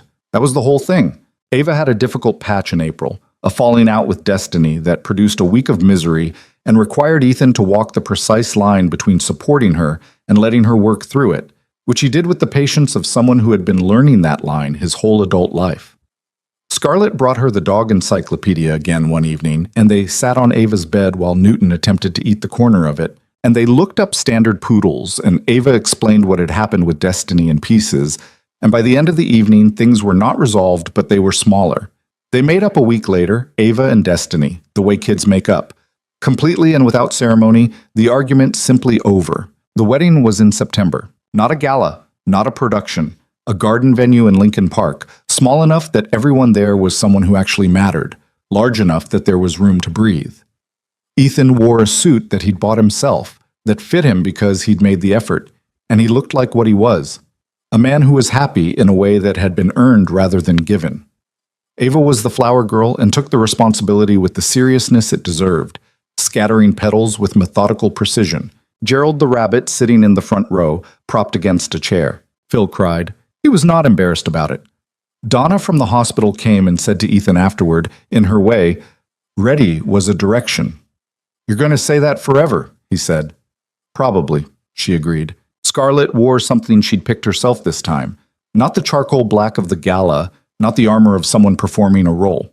Something she actually liked, that she'd found on a Saturday with Ava, the two of them in a small shop in Wicker Park. Ava with opinions she expressed freely and without concern for whether they were invited. She did not look like a CEO at a gala. She looked like herself, which was, she had come to understand over the past 14 months, both harder and better than looking like anything else. There was no grand speech. They'd decided against it, the big declarations, the formal vows that would have felt like a performance. Instead, they'd written things down, small and private, read to each other quietly, in the particular register of two people saying things they'd already said in 100 ordinary moments, but saying them today with all of those moments behind them. What Ethan said was this: "You followed me when I didn't know where I was going. I want to spend my life doing the same for you." What Scarlett said was this: "I spent 10 years building things that could be measured. You showed me the only things worth building can't be. I'm still learning that. I'm going to keep learning it." They were not perfectly said. His voice caught once. She had to stop for a moment and look up at the September sky, blue and enormous and entirely indifferent to the human proceedings below it, the way skies are, before she could finish. But they were true, which was the only standard either of them had ever actually cared about. Ava watched from the front row with Gerald and Newton, who had been persuaded through extensive negotiation to wear a small bow tie for the occasion. She watched with the face of someone who has been waiting for a specific outcome and is watching it arrive. And when it did, when the words were said and the thing became official, she did not throw her flower petals in the air the way someone had suggested she might. She just smiled, the full one, the one that was her mother's, that appeared on her face when something was right. Later, much later, after the dinner and the dancing, and after Ava had fallen asleep in the car on the way home with Newton's head on her lap, and after they'd carried her up to bed and stood in the hallway of the brownstone in their wedding clothes, and looked at each other with the specific exhaustion and completeness of a day that has been everything it was supposed to be. After all of that, Scarlett said something. "She's going to want a sibling," she said. Ethan looked at her. We just got married." "I know, I'm just noting it for the record." "The record." "She's been making strategic comments for 3 months. I've been tracking them." He stared at her. "You've been tracking?" "I have data," Scarlett said. He looked at her. She looked at him. And then he laughed. The real one, the full one, the one she'd been counting since October and had long since lost count of. And she laughed too, the real version, unedited, in the hallway of their brownstone in September at midnight, in their wedding clothes with a one-eyed rabbit on a shelf and a poodle asleep in their daughter's room. There's a particular thing that happens, sometimes, to people who have spent a long time alone. Not alone in the sense of without other people, but alone in the sense of without anyone who actually knows them. What happens is that they forget it's possible to be known. They mistake the loneliness for independence. They build walls and call them character. They make the work everything because the work doesn't leave. And then, if they're fortunate, if they walk into the right kitchen at the right moment, or follow a stranger down a corridor, or sit at a wobbly table long enough to stop performing, they find out they were wrong. About what was possible, about what they deserved, about the difference between a life that's impressive and a life that's real. Ethan Cole had been running on survival mode for 6 years. He'd been a good father and a hard worker, and a man who had kept himself together through sheer will and love for his daughter, and he had quietly let go of everything else, his career, his future, the version of himself that had existed before grief had taken so much. He'd done it without complaint, because complaint had seemed beside the point. What he'd forgotten, somewhere in those 6 years, was that he was allowed to want things, not just for Ava, for himself. Scarlett Hayes had been building for 10 years. She'd built something remarkable, genuinely, not performatively, and she'd traded for it in ways she'd only half understood. She'd told herself the trade was worth it. She'd told herself the penthouse and the view and the gold font name in the program were enough. She'd told herself, in the particular language of driven and lonely people, that she had chosen this. What she'd forgotten was that chosen and inevitable are not the same thing, that a life can be changed at any point by a single decision to follow someone into the unknown. They had not fixed each other. That was the part that mattered. The story people tell about love, that it repairs you, that it fills the empty places, is only partly true. And the part that's true is the less important part. What actually happens when it's real is that you find someone willing to stand in the same room as your actual self, the unmanaged, unpolished, genuinely flawed version, and that changes what's possible. Not because they fix you, because you stop spending so much energy hiding. Ethan still stood in kitchens at odd hours sometimes. Scarlett still moved too fast and solved problems without being asked. He still had bad nights when it rained. She still took calls during dinner occasionally and hated herself for it. Ava was now 10 years old and had promoted herself from data collection to active strategizing, which everyone found both exhausting and admirable. Newton chewed 2 remote controls before they found a brand he couldn't destroy. The geography puzzle hung in the hallway, and guests always asked about it. These were the details, the actual texture of a real life, which is made entirely of details. On a Tuesday evening in October, 14 months almost exactly from the night in the hotel kitchen, Scarlett was sitting at the dining room table in the brownstone, working on something from the Austin project, the table around her occupied by Ava's homework, and Newton underfoot and Ethan in the kitchen making something that smelled good. The ordinary noise of a regular Tuesday. She looked up from her laptop. She wasn't sure what made her look up. Just a feeling. The particular feeling of a moment noticing itself. Ethan was in the kitchen doorway, leaning against the frame, watching her with the fully open face. He did this sometimes. She'd stopped feeling watched and started feeling seen, which had taken a while and was worth every difficult step of the way. "What?" she said. "Nothing," he said, the almost smile. "Just looking." She looked back at him, across the room, across the table, with the homework and the closed puzzle box and the ordinary Tuesday of it all. "Stay quiet," she said. He looked at her. "Follow me," she said. And he did. He always did.